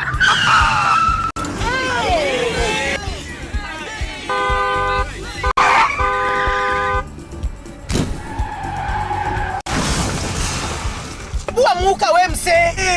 Nini mbaya? Wewe kwani wani vile dereva anaendesha gari vibaya, lazima tususe. Anaendesha gari na kwa simu the whole time, hata angalia barabara. Mamiseni dereva tusimame. Wewe dereva wewe, mwaka iliyopita peke yake watu zaidi ya 3,000 walipoteza maisha yao barabarani kwa sababu ya tabia kama hizo. Hautatuangamiza tukiona. Naomba msamaha, nitampeleka vizuri. Si wameomba msamaha. Sasa tuende tusafiri kwa mwendo wa aste.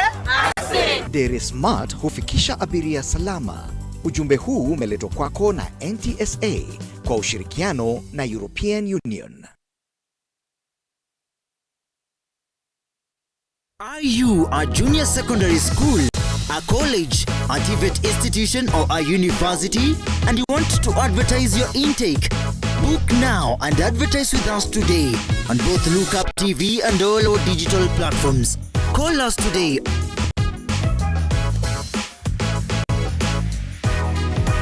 Or email us on sales@lookuptv.co.ke.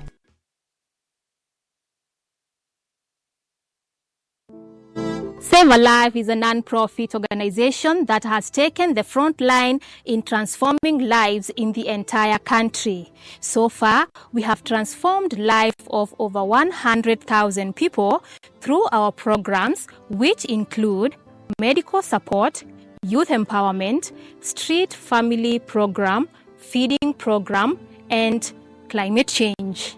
Join us today as we transform lives. As we always say, service to humanity is service to God. Save a life, transforming lives.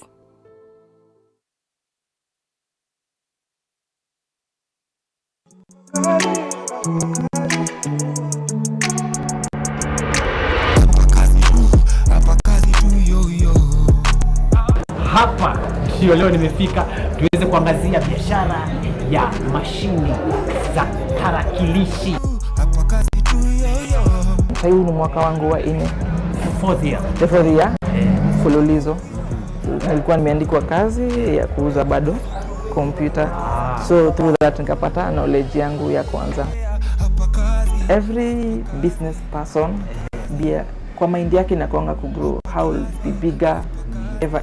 Cause mimi si kuanzia hapa personally. Nilikuwa na duka ndogo sana. Unaweza order laptop kutoka kwa site yetu ambayo ni Maxwell Computers. Tunatumia Wells Fargo ama G4S kutuma, alafu mzigo ikifika kwako utakagua then unalipa. That's what we call payment on delivery. Nasema hasa muhimu, jata muhimu, wase wa ghetto daily tujikaze.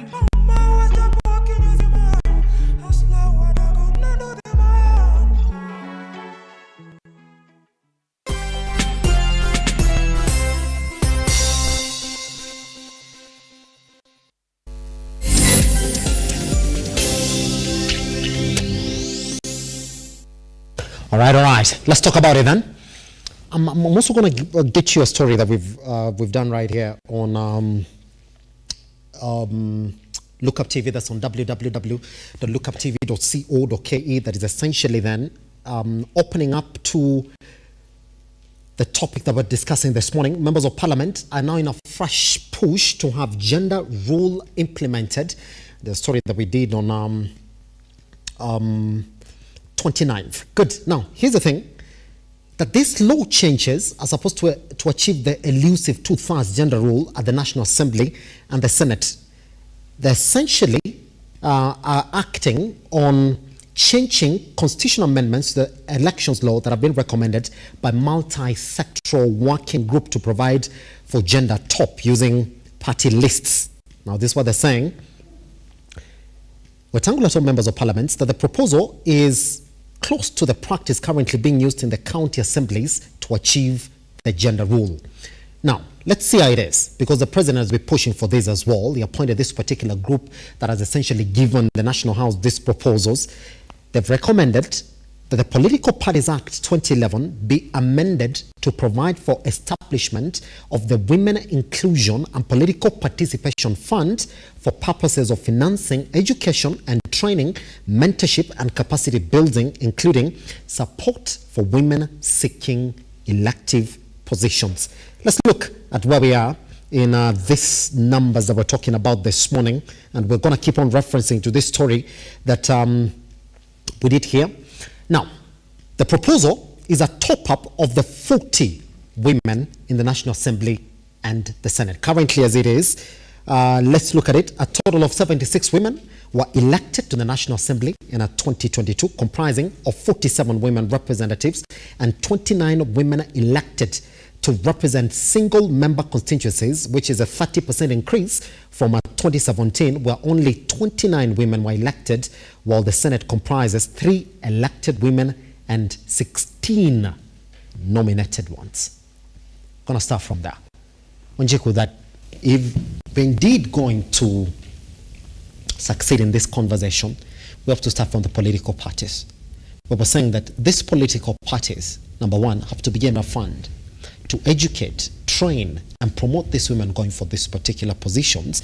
And number two, the political parties essentially say, for every elected position, we're going to make sure that the members of parliament that we fund, we achieve the 2/3 from the ground up, because that is where we can have this conversation fulfilled, as opposed to going to the National House to pass a law to just have women come on to these elected positions.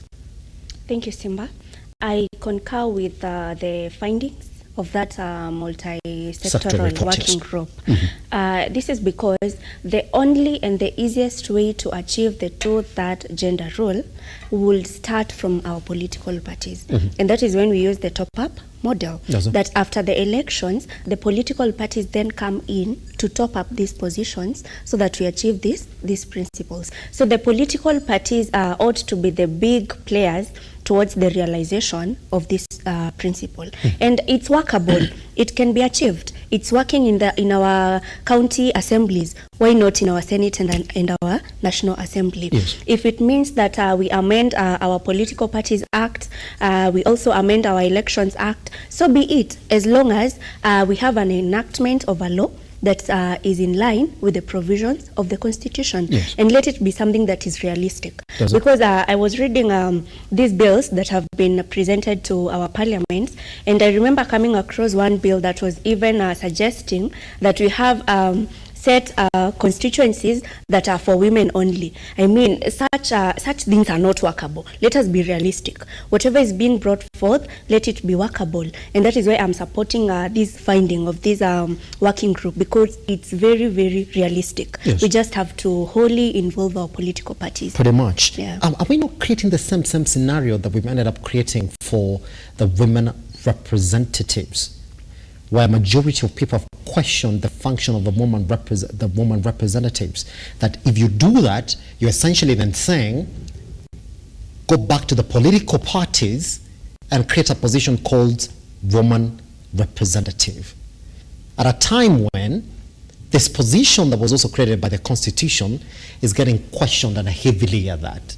I don't think it will be a replica of the women rep position, because I'm looking at the women representative position as an affirmative action that was brought forth towards the realization of this thing. And let me tell you, Simba, if today you look at those who are elected, our current parliamentarians, most of them are those who went from being a woman representative to taking other elected positions, such as the MPs or even gubernatorial positions. That means if you give women a platform to serve and create the confidence in the public, it means it will come a time when we will no longer have to rely on these affirmative actions. Things will run on themselves. Yes. Yeah. You know what is not working when it comes to affirmative action, but we have to be true to it, is this position for nominated senators, which you do know that indeed majority of them do not get to land those elective positions. If you look at the current Senate, it's got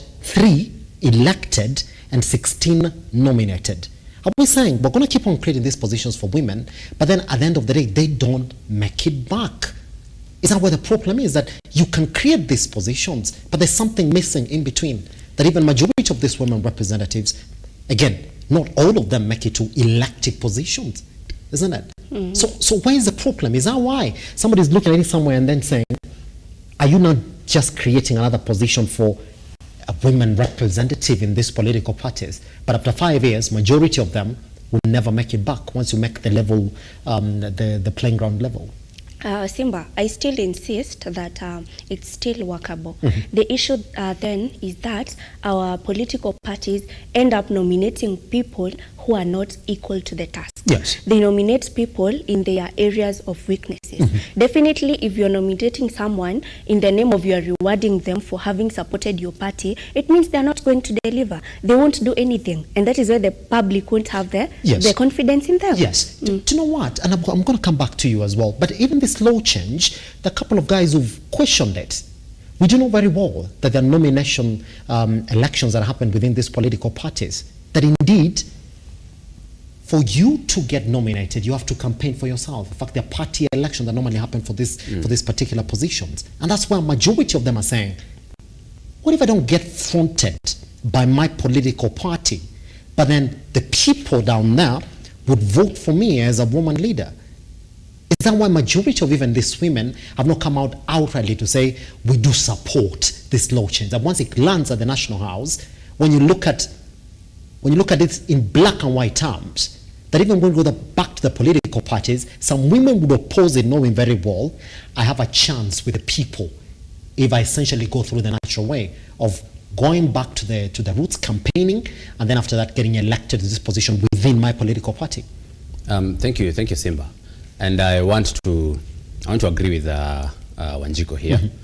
And I want to say that I think the problem begins from right down there, from the political parties. And I think that is where we lack the mentorship, because we have women who can do wonders for this country. We have women who have potential to even lead this country to the as presidents. We have seen student leaders, even in campus, very vibrant women, doing amazing things, going for these elective positions, and conquering and running through men. On a level playing ground, is it? On a level playing ground. Yes. We have seen women do that. And we have seen even women in the national spectrum.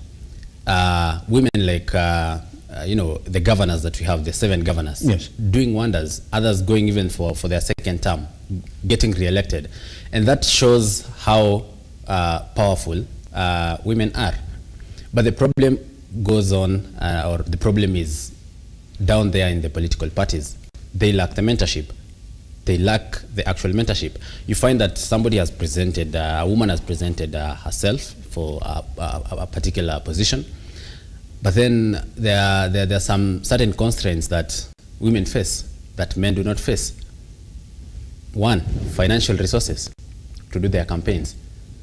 There's a tendency, and this brings me back to the chauvinistic nature of some gentlemen, even in these political parties, who believe that women cannot spearhead or cannot be flag bearers of a particular position.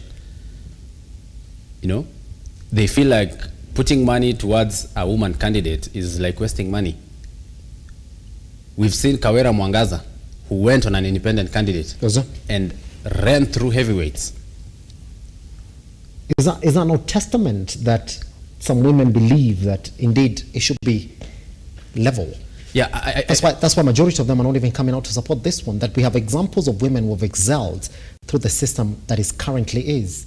That indeed make it level for both men and women, and let the factors play out. I think currently we have a problem, and we need to address the problem as at now. Yes. And we do not have enough women leaders in these positions. And these women who have been elected ought to be at the front line supporting this measure. They need to be at the front line supporting these measures. Because if you look at, the 47 women representatives in parliament, that is a constant number. That is, we are sure that they are going to be women, because it is only women who compete for those positions. But we look at these other parliamentary positions, like the MP, the Member of Parliament. Those are elective positions. There you have to go head on with men, and you have to have, what it takes. You have to have the equal resources that these men have for you to be able to compete with these particular men. So these women need to support this measure, because that is where we begin from. That is where we start this mentorship of women from. Like Wanjiko has said, we've seen women going from women rep, others to even governor, women rep to members of parliament, elective positions. Yes. I think that is where it begins. Yes. And also, mentorship from the political Does parties. We need to give men and women equal opportunities. Does that? So let me take you back to what is going on at the Senate specifically. That's why the model for nominating women to these particular positions and then enabling them then to go back to the ground, right? Since you're putting them in the system, to learn the intrigues of leadership so that they can become more visible to the electorate, so that in the next phase of elections, then they can run on a political party or as independents. How is it then that majority of them do not make it when they go back to the ground? Because that's the question that we're going to ask. Because currently as it is in the Senate, and it's a worrying statistic, Monjeko, is only 3 who are elected to the Senate and 16 of them are nominated. That even as we sit here and talk, give women these positions, when you then give them this platform, right, of constantly being in touch with the people, knowing what the intrigues of campaigns would be and leadership, when you send them back, again, they necessarily do not become successful. What normally goes on within those 5 years that you've given these positions? Majority of them never make it back. Thank you, Simba. So for this one, I make a clarion call to all women, whether nominated, whether elected. Can we all strive as women to change the narrative in our society? Because this issue of gender is a societal issue. And I can accord it to 2 main things. We have the issue to do with religion and our issue to do with our cultures. So for women, whether you get the position elected or nominated, can you give it your all?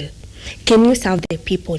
Can you create the confidence in the electorate so that by the time you're going back to seek an elective position, you may be elected? Because as a voter, I wouldn't expect just because you are nominated and you did nothing, I didn't see you work, that I should vote you in. Actually, I wish there would be this provision that if as a woman you're nominated on the ground of just trying to fulfill the that gender role, let it be that you cannot be renominated for a second time, so that for the 5 years that you have, you can actually work.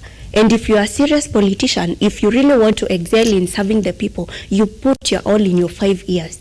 Yeah. Are they nominated? And I will be very candid with this particular question. I've sat here and spoken to Senator Oroba on this particular issue, which is complaining about that as a nominated woman leader in both houses, you're not essentially considered as one with a mettle to go and convince the electorate to vote for you. As it currently is, a nominated woman senator cannot vote on House bills, as it currently is. So indeed, when it comes to you being an effective leader, majority of people can know that you're not. What is this thing about giving somebody a position? Are we running away from the reality that naturally the electorate has to accept you, that it starts from the ground as opposed to from up here downwards? Now here we are saying that a multi-sectoral group has come in, appointed by the president, to sort of give suggestions on what we can do to achieve the 2/3 gender rule. And we are now addressing political parties. We're telling political parties, this is what you need to do. Come up with a fund, secure some of these positions, make sure that your political party essentially meets the 2/3 gender rule. So as opposed to going down to the people, we start with political parties.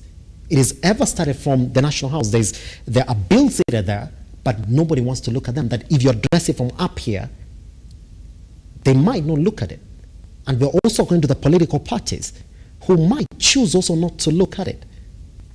That even as we tell political parties that you might not get registered if you do not achieve the 2/3 gender rule, that forcing political parties to then secure a couple of positions for these women is going to be a big challenge. Simba, I'm not looking at it from a point of us having to force the political parties to implement it. Let us look at it as a collaborative effort. But it's failed before. If it fails within the National House and the Senate, it's bound to fail at the political parties. Not really, because as I said, if it's working in our county assemblies, why not in our national assemblies? And as I stated earlier, let our political parties be intentional. Just don't give us someone out for the sake of it. Yes. Give us someone who is capable, someone you've seen work, probably someone who went to the elections but didn't make it, but they have an experience with the electorate. They have tried, they are doing something. Don't just give us people in the name of rewarding them. And that is why even if they go to the ground seeking votes, they will never get these votes because we don't know them. We haven't seen them work. So let our political parties be intentional. Doesn't. Yeah. Is what the multi-sector report actually recommended, and this particular report, by the way, is going to be tabled and debated in the National House. This is what they said. The group also recommended the enactment of equality law and legislation to implement Article 100 of the Constitution. It's also made a raft of recommendations that require administrative action aimed at achieving gender equality and empowerment of women. Now, this is something that we essentially have to agree to, that they agreed that they're going to make sure that President Dr. William Ruto's plan to achieve the 2/3 gender rule in leadership is a reality. Can this be a president's agenda? That the only thing that is a bit different this time is that President Dr. William Ruto took up on himself, appointed this particular group that has essentially given him proposals on exactly what might be done, and then spoken to the Speaker of the National Assembly, make sure that it's debated, and then we see exactly what members of Parliament think about it. But then, at the end of the day, it's gone back to the National House. I mean, we've seen this game before, that it's going to go back to the National House, but in majority of when they're supposed to vote on it, we've seen quorum miss in the National House, that even some women miss on it, that this is a very emotive issue for the elected members of Parliament, whether you like it or not.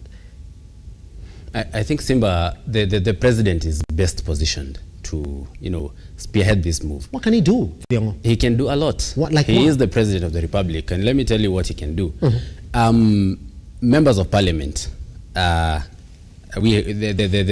Parliament itself, the members of the National Assembly, the UDA has the majority, and these are leaders who listen to the president. Yes, you have seen them voting for the housing bill in a matter of days. Yes, just because the president gave a directive.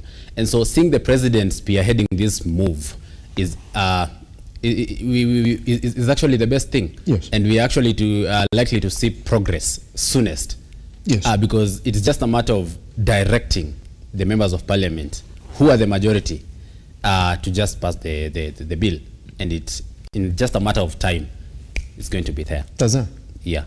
So the president is a key instrument in promoting this particular measure. Phil, it has to become clear from you.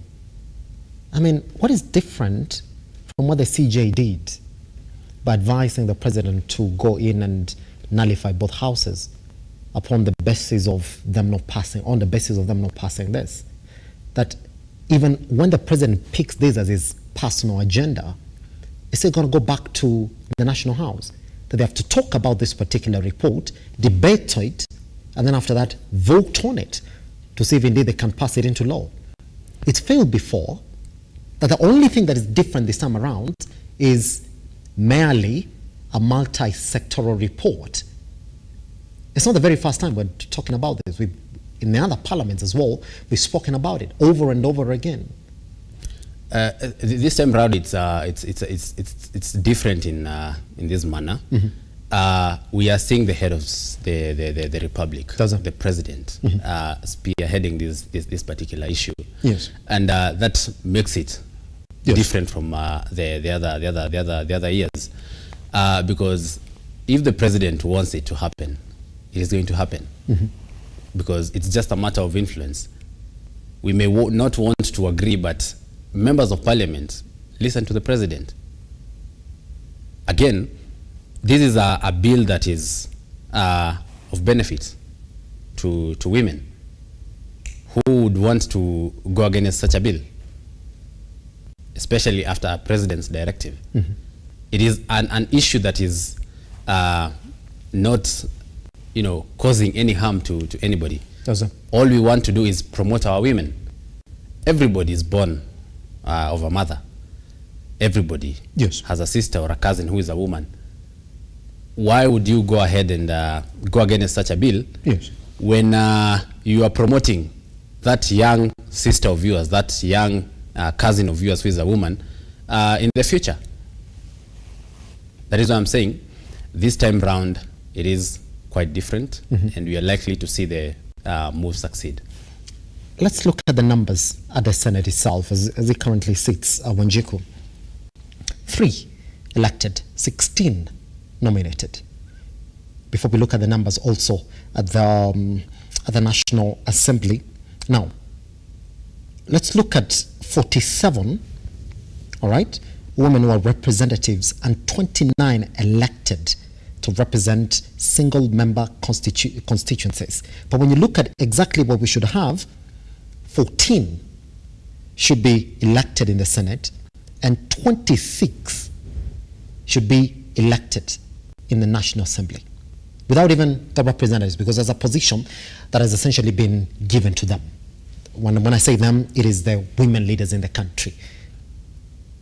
Wanjiku, you can't run away from the fact that 3 to 16 essentially is going to be a big number. 3 to 16, that's big. All right? And from 14 to 26, that's big number as well. But then there's an analysis that was done, and I just can't put a finger on that report, that even when you look at these other constituencies that didn't have elected women leaders, you'll find that majority of the women leaders who tried to run for these particular positions got close to 0 point something of the vote.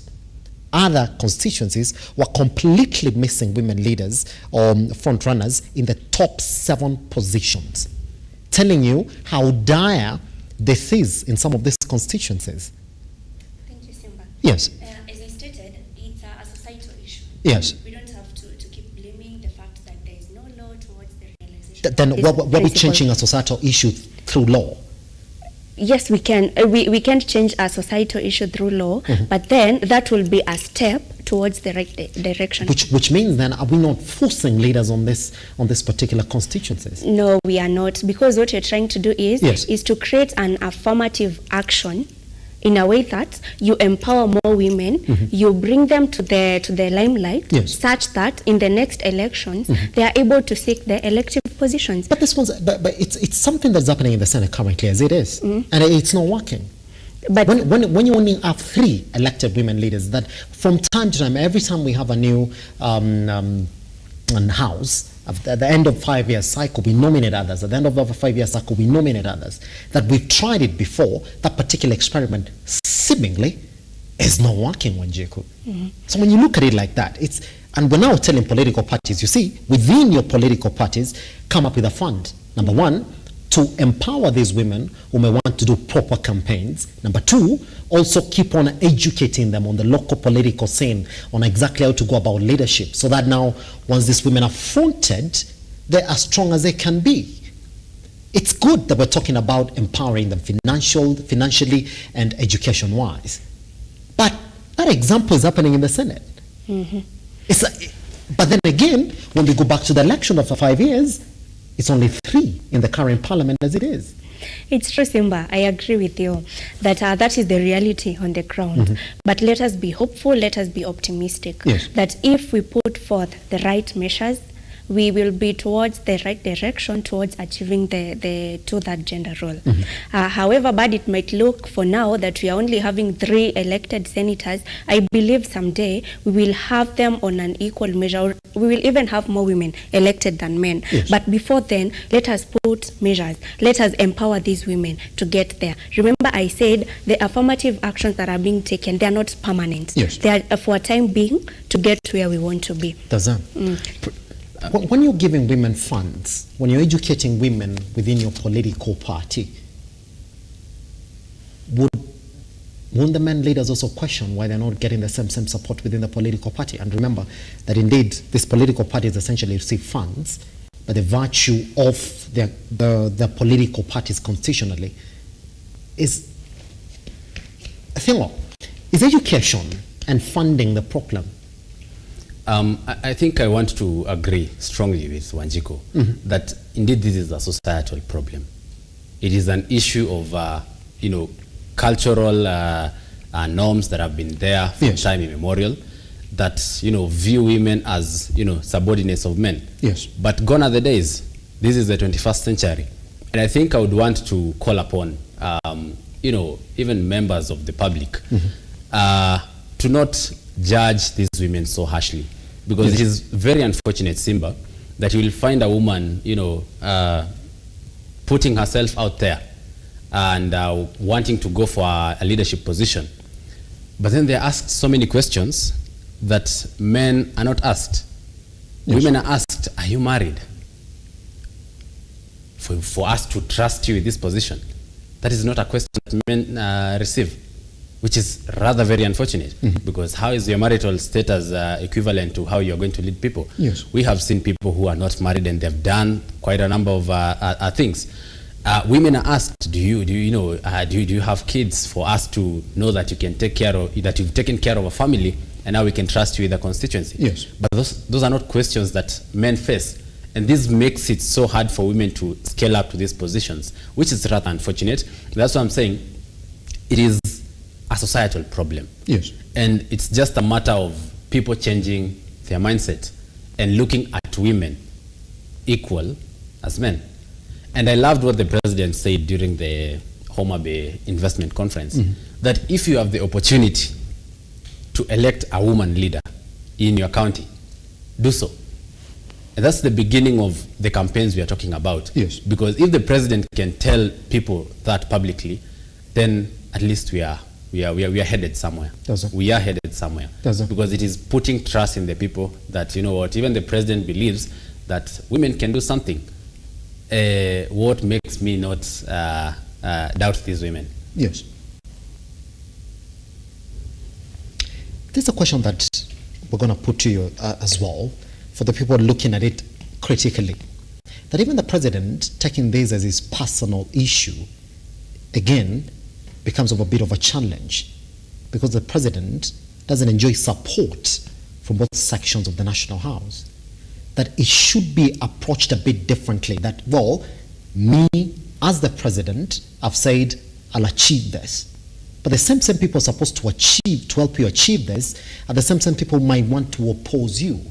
So when you pick it up as a personal issue as the president and talk to the Speaker of the National Assembly, are you not already dividing the House? That this might not be our personal agenda. I'll point you back to 2015. If you look at exactly what happened in 2015, there was a counter accusation between the male and female members of parliament on the lack of quorum during debate of the bill. And they continued, political parties are not mandated by law to have a gender quota in their party primary nominations. They are not. It's now that we're trying to change that particular law. All right?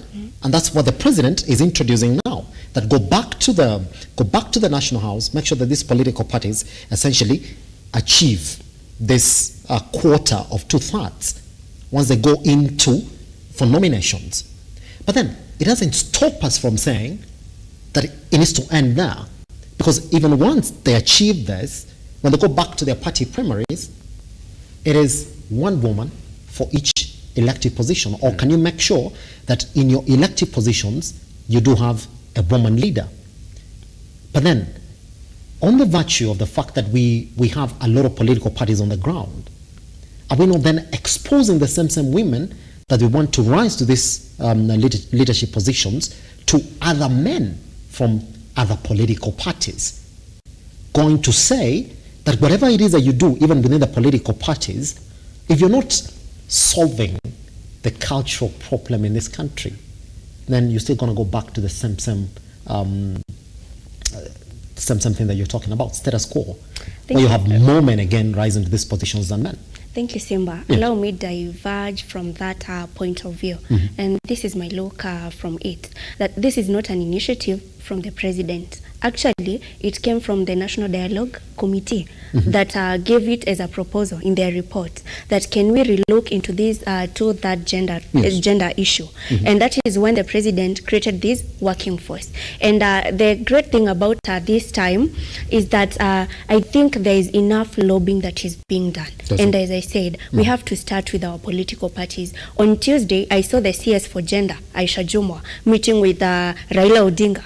It means they are trying as much as they can to sensitize, starting from our political parties. So I don't see how, if the bill gets the support from the political parties, it's gonna fail. Again, this is a call to our parliamentarians. Can we kindly be realistic and honest with ourselves? Don't come out here to please us that you're in support of it, but when it comes to voting, you will go against it. Let it come from within you as you're addressing your electorate. Can you kindly push this agenda? Let the society believe that women can make leaders too. I'm going to open you up to something that we've essentially been talking about here. Now, even within affirmative action, with Wanjiku is really talking about heavily upon. Now, let me open you up to this, that in some areas where these women leaders were nominated, there are some members of parliament and senators who believed that indeed do not nominate one woman. No. Even the women themselves said, why are you nominating one woman for that particular position?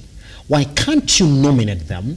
Then let these women compete in that particular region. That, well, make them elective positions. Good, nominate them, but let them go down on the ground and then get elected to this particular position.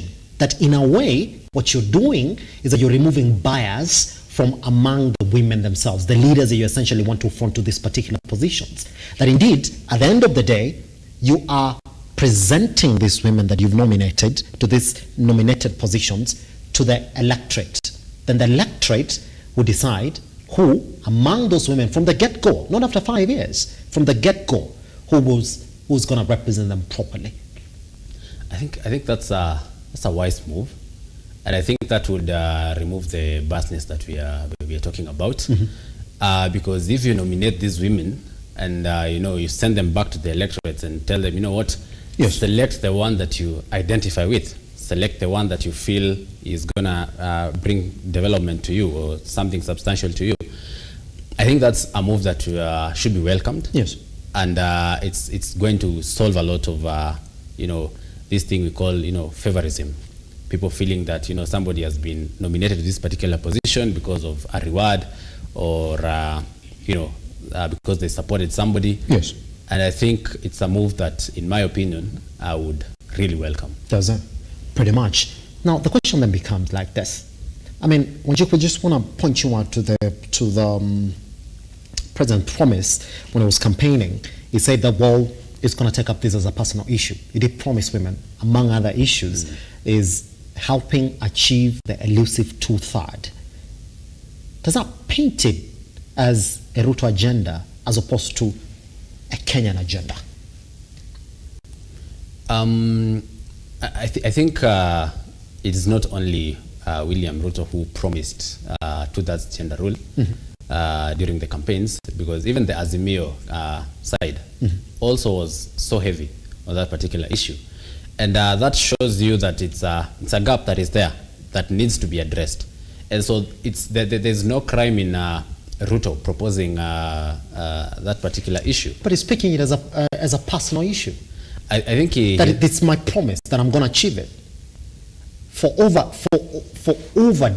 decades and decades, by the way, we've not been able to achieve it. Where president comes in for 10 years, if you do remember, Uhuru Kenyatta came in upon this particular issue. 2015 we tried, and there was no quorum at all. Died in 2015, all the way to him walking out. Again, if you do remember, during Mwai Kibaki's tenure as well, this was an issue that was raised. During that period, all the way to him walking out of office, we essentially never got it. The difference is that President Dr. William Ruto is promised in his campaign that, look here, once I become president, this issue is going to be solved. But guess where he's going? He's going back to the same house. It's the same parliament that has failed to pass it over and over again, where you have women leaders in that house who are saying, why must I support a woman leader nominated to a position that for me to get it again, I've got to go back and campaign? that for me to get it again, I got to use my personal funds to actually go in and do these campaigns. Well, we're telling political parties now, if any new woman comes up to run for this particular position, give them a particular fund to educate them and also enable them run their campaigns for you to get registered. The same women are the ones who are going to be seated there.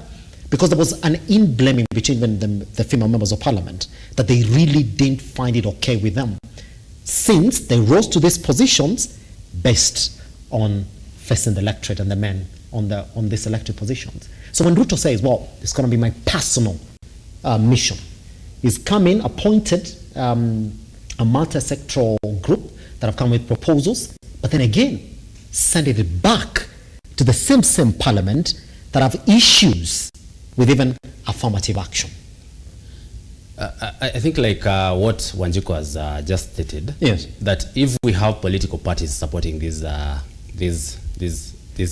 measure, then it is going to be a lot more easy for it to be implemented. Yes. Because if we have the Azimio faction supporting the 2/3 gender rule, and we have the Kenya Kwanza on the other side supporting the 2/3 gender rule, then it makes it easier for it to be implemented.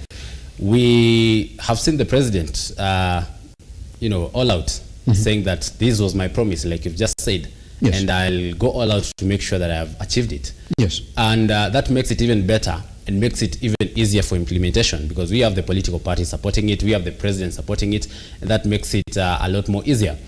But the problem is on society, like I've told you.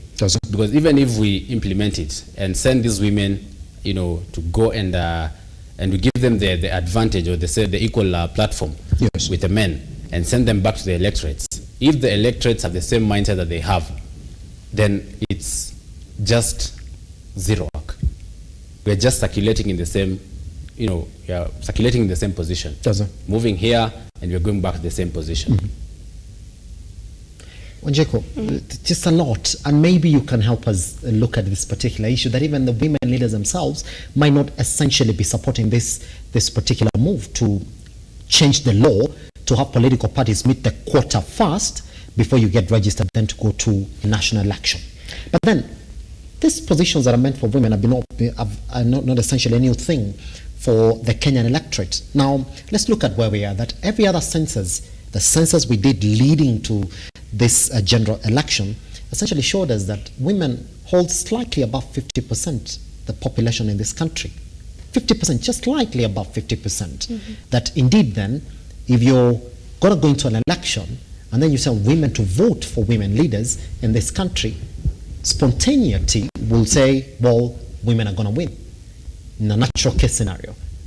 But then if you look at it, how is it then that in the entire election in 2022, only 23% of women made it to the entire parliament, including the 47 woman representative seats? Out of that, plus the 47, you only make 23%, which is why I'm asking. Now, we go to the parliament, we go to the political parties to solve something that we've deeply not understood, that people are questioning this report by this group that was put together by the president, saying, guys, it's not something new, we've seen it before. Positions that are meant for women, it's not something new, we've seen it before. Affirmative action has been there. It's only gained prominence essentially after the 2017 elections. I mean, we've seen it. The real issue is in culture. How do you change culture? Somebody said, we've seen women leaders run as presidents in this country. And by that virtue of women being more in this country than by now, we would have a woman president. Even indeed, you're talking about women leadership and the Elusivetwo-Third. Thank you, Simba. Allow me start by applauding my president, because it takes a bold man to spearhead such, supporting such a move. And the fact that he took it upon himself doesn't make it a RUTO agenda. Actually, I want to look at it as a Kenyan agenda, as the Mwananchi agenda. Reason being, there's a provision in our constitution. The constitution was passed by the citizens. That makes it a Kenyan agenda. Let's look at how we can change the societal beliefs.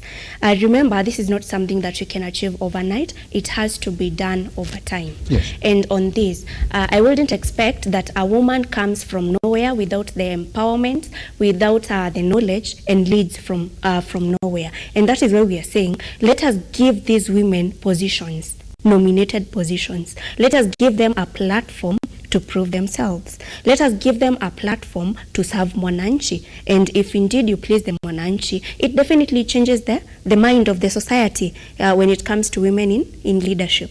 So it's not a matter of we've had it before, so the perspective is that it's not going to pass again. Let us cease from that reasoning. And I'm glad that this time we are looking at it as a national agenda.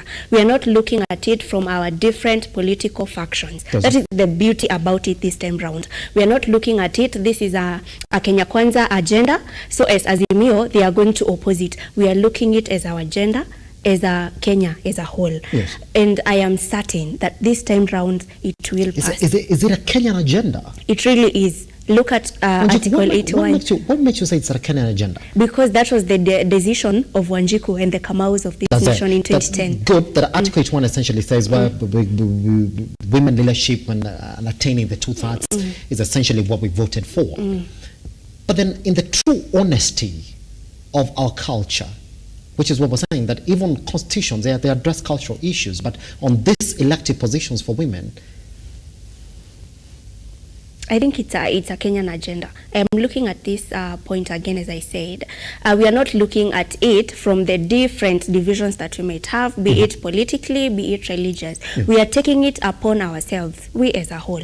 And to our parliamentarians, it will start with you. Yes. You lead the way and we will follow. You show us you're not in support of it, then definitely the electorate won't see the sense of it. Yes. But if you go sensitizing the citizens, telling them this is the bill, this is the law that we wish to enact, this is the beauty of it, these are the positive sides of it, then I believe our citizens are not rigid. I'm a voter. I don't think I'm that rigid that I will be shown the positive side of a law and then still be against it. I don't think we're that rigid as Kenyans.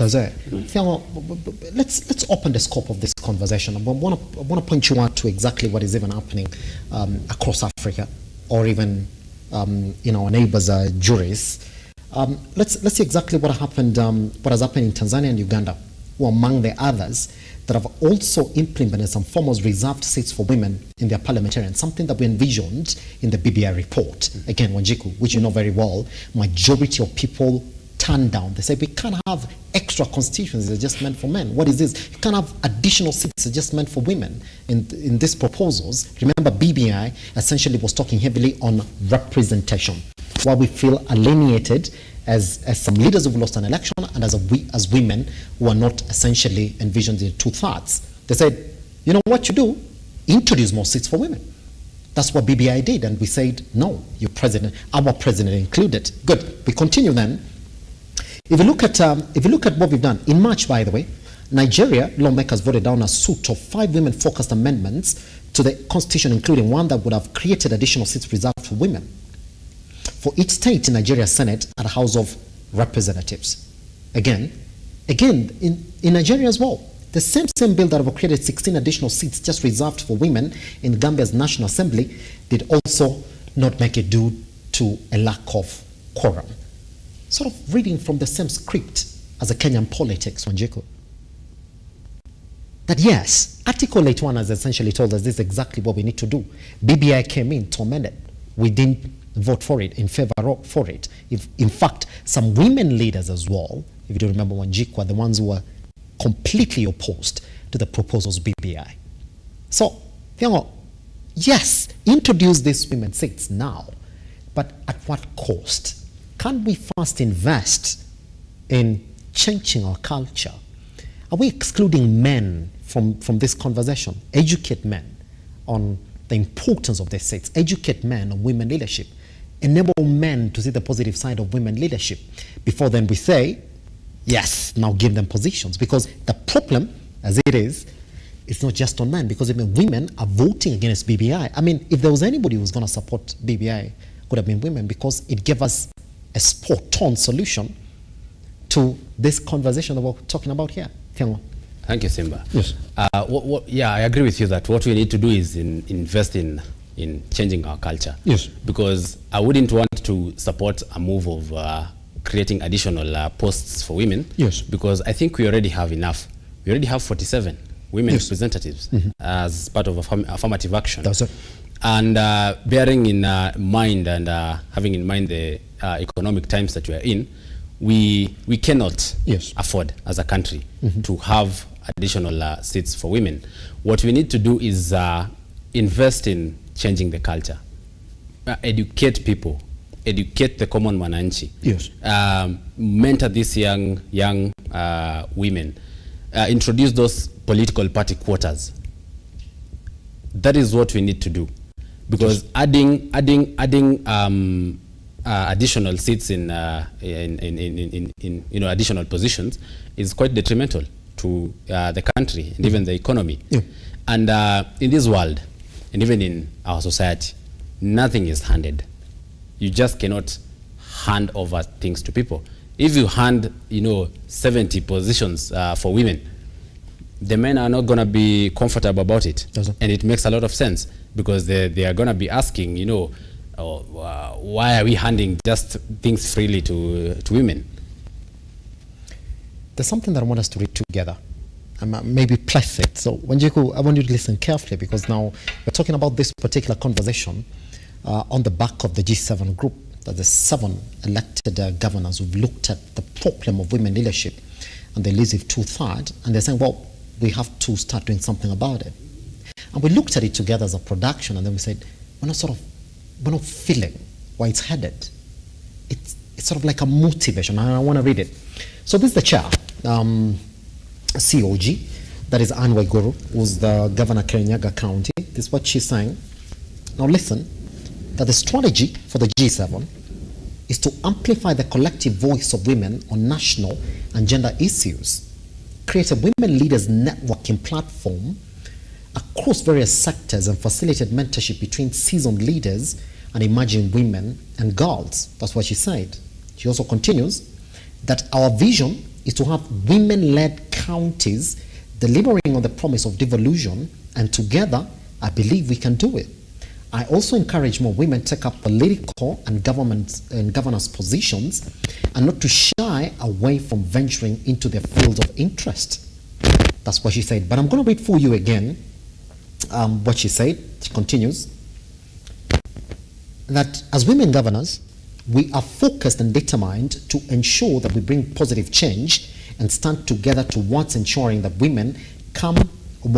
women come to power and achieve the 2/3 gender rule. Question: are they talking about motivating women to take up political positions? And if they're going to talk about motivating women to take up political positions, somebody's going to ask you. Nobody has ever stopped any woman in this country from running for political position. Even these women, the G7, rose up politically, went to electorate, and they were elected to these positions. That's why I kept on asking you. We looked for what they specifically want to do. They're not coming up with a school to educate women. No. They're not coming up with a lobby group that's going to push parliament. No. To pass the legislation on 2/3. No.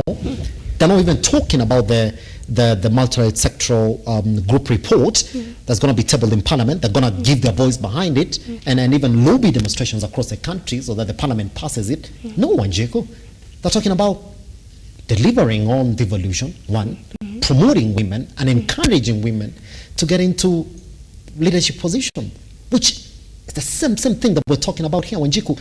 I don't feel like we're talking about something concrete, like the affirmative action, which says 16 nominated Senate leaders, women leaders in the Senate. It's neither here nor there. That at the end of the day, someone's going to ask you, nobody's stopping you.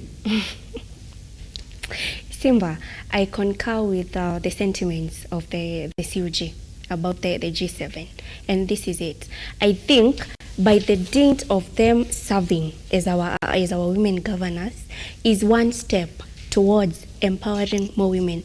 Remember, we started with 3 governors. I think last time we had only 3, right? But what then made us have 7 this time round? It means the 3 were tried, tested and proven. And trust you me, in Kirinyaga, Waiguru has served for 2 terms. I won't be surprised that in 2027 we will have a female governor. And if today we are to go to Kirinyaga and ask the citizens, I am sure they can tell you they have tasted the service of a woman, and to them they don't see any difference between a man being a governor or a woman being a governor. And simply that is what we need to do. These are female governors. Let us not judge them harshly, saying it's very vague of them to state that. Let us not judge them at this point. It means when they are making such sentiments, they've thought about it. They know how they are going to go about it, be it in their appointive positions in their respective counties. So they know how they will achieve it. They know how to empower women. It can be something small, just as a visiting girls' school, talking to the girls. Can you empower them? Like for me, simply, when I sit here and I look at a female governor, that should be enough motivation. I mean, that woman went, campaigned, and got there. That motivates me to get there. And one woman who motivated me so much, may God rest her soul in peace, was Governor Laboso. She beat all odds. And she was my motivation, and one day when I become a governor, I will state that. So the female governors don't have to do anything big for us to see they are doing something towards that. It's not vague. The small steps is what will get us where we want to be. So for me, I applaud their decision and their steps that you're making. Somebody told me to ask you this question. What do you think is special about the residents of Nakuru as a county itself? They have a senator who's a woman. They have a governor who's a woman. What is special? What has changed? Not in the sense of development, but in culture. What has changed? That the county can actually elect women leaders from top positions all the way down to representatives. Simba, I want to look at Nakuru as a metropolitan county. We have different cultures. It means that we have people who are more civilized. It's not like when you go to the interiors where we have communities who believe a woman can never be a leader. For Nakuru, it's a metropolitan. We have different cultures. Again, they have tried these women before. We have had, she's Kadambi, right? Yes. We've had her for such a long time, I think since 2013. Yes. So for Nakuru, I think it's because they have tried, they have seen these women in service. We have Jane Kihara, right? And that is why Nakuru is confident that there is no big difference when you have a female or a male leader. And that makes the whole difference. And that is what Kenya needs to embrace as a whole. I'm going to come back to you on this, Ben. If we're talking about specifically then studying these areas that have decided to elect women leaders, some of these governors said, let's give you an example of Nakuru County and see exactly what has changed. This is exactly what people are saying. So we start from there. That this motivation that we're talking about here, urging women to take political positions, is not the very first time we've had it. Wanjiko, it's I'll pull millions of statements of women leaders are urging their counterparts to take up leadership positions.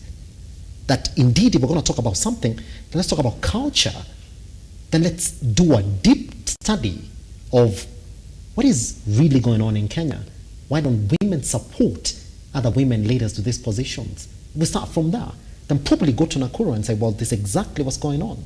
Is that what we're missing from this multi-sector report? And that's why I keep on saying that, yes, it looks like general affirmative action. Political parties, 2/3. Women representatives, Senate, if you don't have elected positions, please 60, all of them has got to be nominated as well. That it's affirmative action, but it doesn't mean that it's going to change what is already on the ground, just like it's changing in other parts of the country as well. Yeah, I think Simba, Nakuru County affirms that indeed if we change our societal problem, then we can make a lot of difference in terms of this issue of women in governance. I come from that county. It's a good thing we can talk about it. Yeah, I come from that county. That's my home county, Gilgil constituency. We have a women MCA. We have a women MP, women senator, Nakuru County, and women governor. And like Wanjiko has said, Nakuru is a metropolitan county. There's no deep cultural norms that hinder women from getting into these particular positions. Because, for instance, if you look at Gilgil, for instance, in 2013 we had our an MP who was a male, and then Martha Wangare showed up in 2017. Yes. Martha Wangare was able to convince the people of Gilgil that indeed she's the best candidate, and she won in 2017. She came back again in 2022, and do you know why she was elected? Nobody cared whether she was a woman or she was from where. Is because of her track record. Martha Wangare was elected because of her track record, because of the developments that she had made in Gilgil constituency. So the issue, if we deal with the issue of cultural, the cultural norms that hinder progress, then we have solved the equation. Because look at Gilgil, look at Nakuru County. It is a testament that indeed women can do wonders. And I won't be surprised to see Martha Wangare do another term. Why? Because we can see things that she's doing. She's not just relying on the fact that she's a woman. She's actually telling people, you know what, I am a leader like any other. I can do this. You have seen me do this. You have seen me bring a lot of development in Gilgil, change the narrative of Gilgil. And that puts a woman in a level that is equal to that of a man. That's it. It's all about changing the culture. Yes. If we change that, we have solved the equation. Yes. Let me just go through a couple of personal messages I received on this particular conversation. Wanjiku, I've got one question for you here, and I'm essentially just going to put it to you. Good. Here it is. Yes, Ken. Good morning, sir. Thank you very much for watching us. As our analyst who says, wow. He says, you cannot tell political parties what to do. Political parties are constituted on a membership basis. They have an audit, they want to win, they want to control the government. You give them affirmative action, they will find a way to beat it. Goes on to say, they might give you a woman, but not the woman who's the true leader for the people. And the people will start rejecting these candidates. Does he have a point? He does have a point, and thanks, Ken. That is something I already addressed when it comes to our political parties. Remember, I started by saying that in as much as we are seeking to legislate, we already have the existing legislation, be it the Political Parties Act, we also have the Elections Act. And the proposal of this working group was that let us first start by amending the existing laws. It then means if this will be a provision in the Political Parties Act, why then will it make the political parties go against it? Again, there is a point we raised with Thiongo, that when it comes to nomination, let it be in a way that these are people who are out there to serve. Let it not be in the form of you're rewarding someone or you're putting them for the sake of. If it's nomination, you need to give us 10, we elect the 2 we want, regardless of who they are or how they have come. So that is the point. Yes, we can't force the political parties, but if it's going to be backed up by law, then the political parties are bound to obligate. As long as we will have the good will from the political parties, this is very much achievable. Pretty much. I'm going to read it to you as well. Emily Mudhoni, good morning, was saying, I do not know my senator. I have never seen her. I didn't see her talk to me. In fact, I've never seen her submit at the Senate. Let all leaders be elected. We just need to shift our culture. Give me, in just 30 seconds, Theo, that at the end of the day, she has a point, isn't it? That affirmative action doesn't give the electorate their leaders. Yeah, Emily has a point, has a good point. And I think the issue of her not seeing, his or her senator is the issue of electing people based on parties. You don't want to know the character of an individual. You just elect somebody because the person is from Azimio, the person is from UDA, or any other political party. And that is what is bringing a lot of problems in this country. Yes. I was a clerk of the IEBC. I was clerk number 1. And I used to see people come there. Some of them are illiterate. And they tell me, I want Hurubaro. I want Hurubaro. Where Hurubaro is where I vote. Yes, they don't want to know even the name of the person. They don't want to know how they look. They don't want to know how they speak, whether they know how to articulate their points, but it's just about the political party. And that is where the rubber meets the road. Guess what? We're going to wait to see what essentially happens. President Dr. William Ruto has promised that this he will deliver. The G7 has come together, said we want to work and change the conversation around the 2/3 gender rule in this country that has been elusive before. We've seen former CJ Maraga advise the president to send every other person home in the Senate and in the National House. Is he going to go to that direction this time around? Let's see indeed if this gets adopted, or we're going to see the drama that was witnessed in 2015 when just a couple, by the way, turned up for that vote.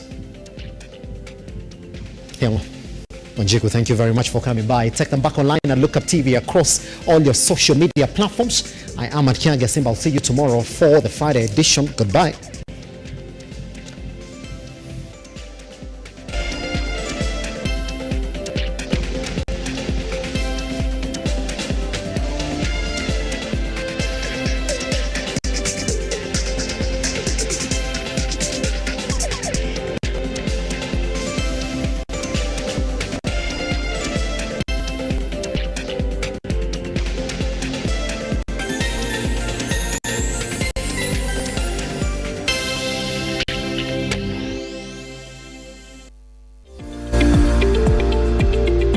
We value your feedback and welcome your complaints about our programming and operations.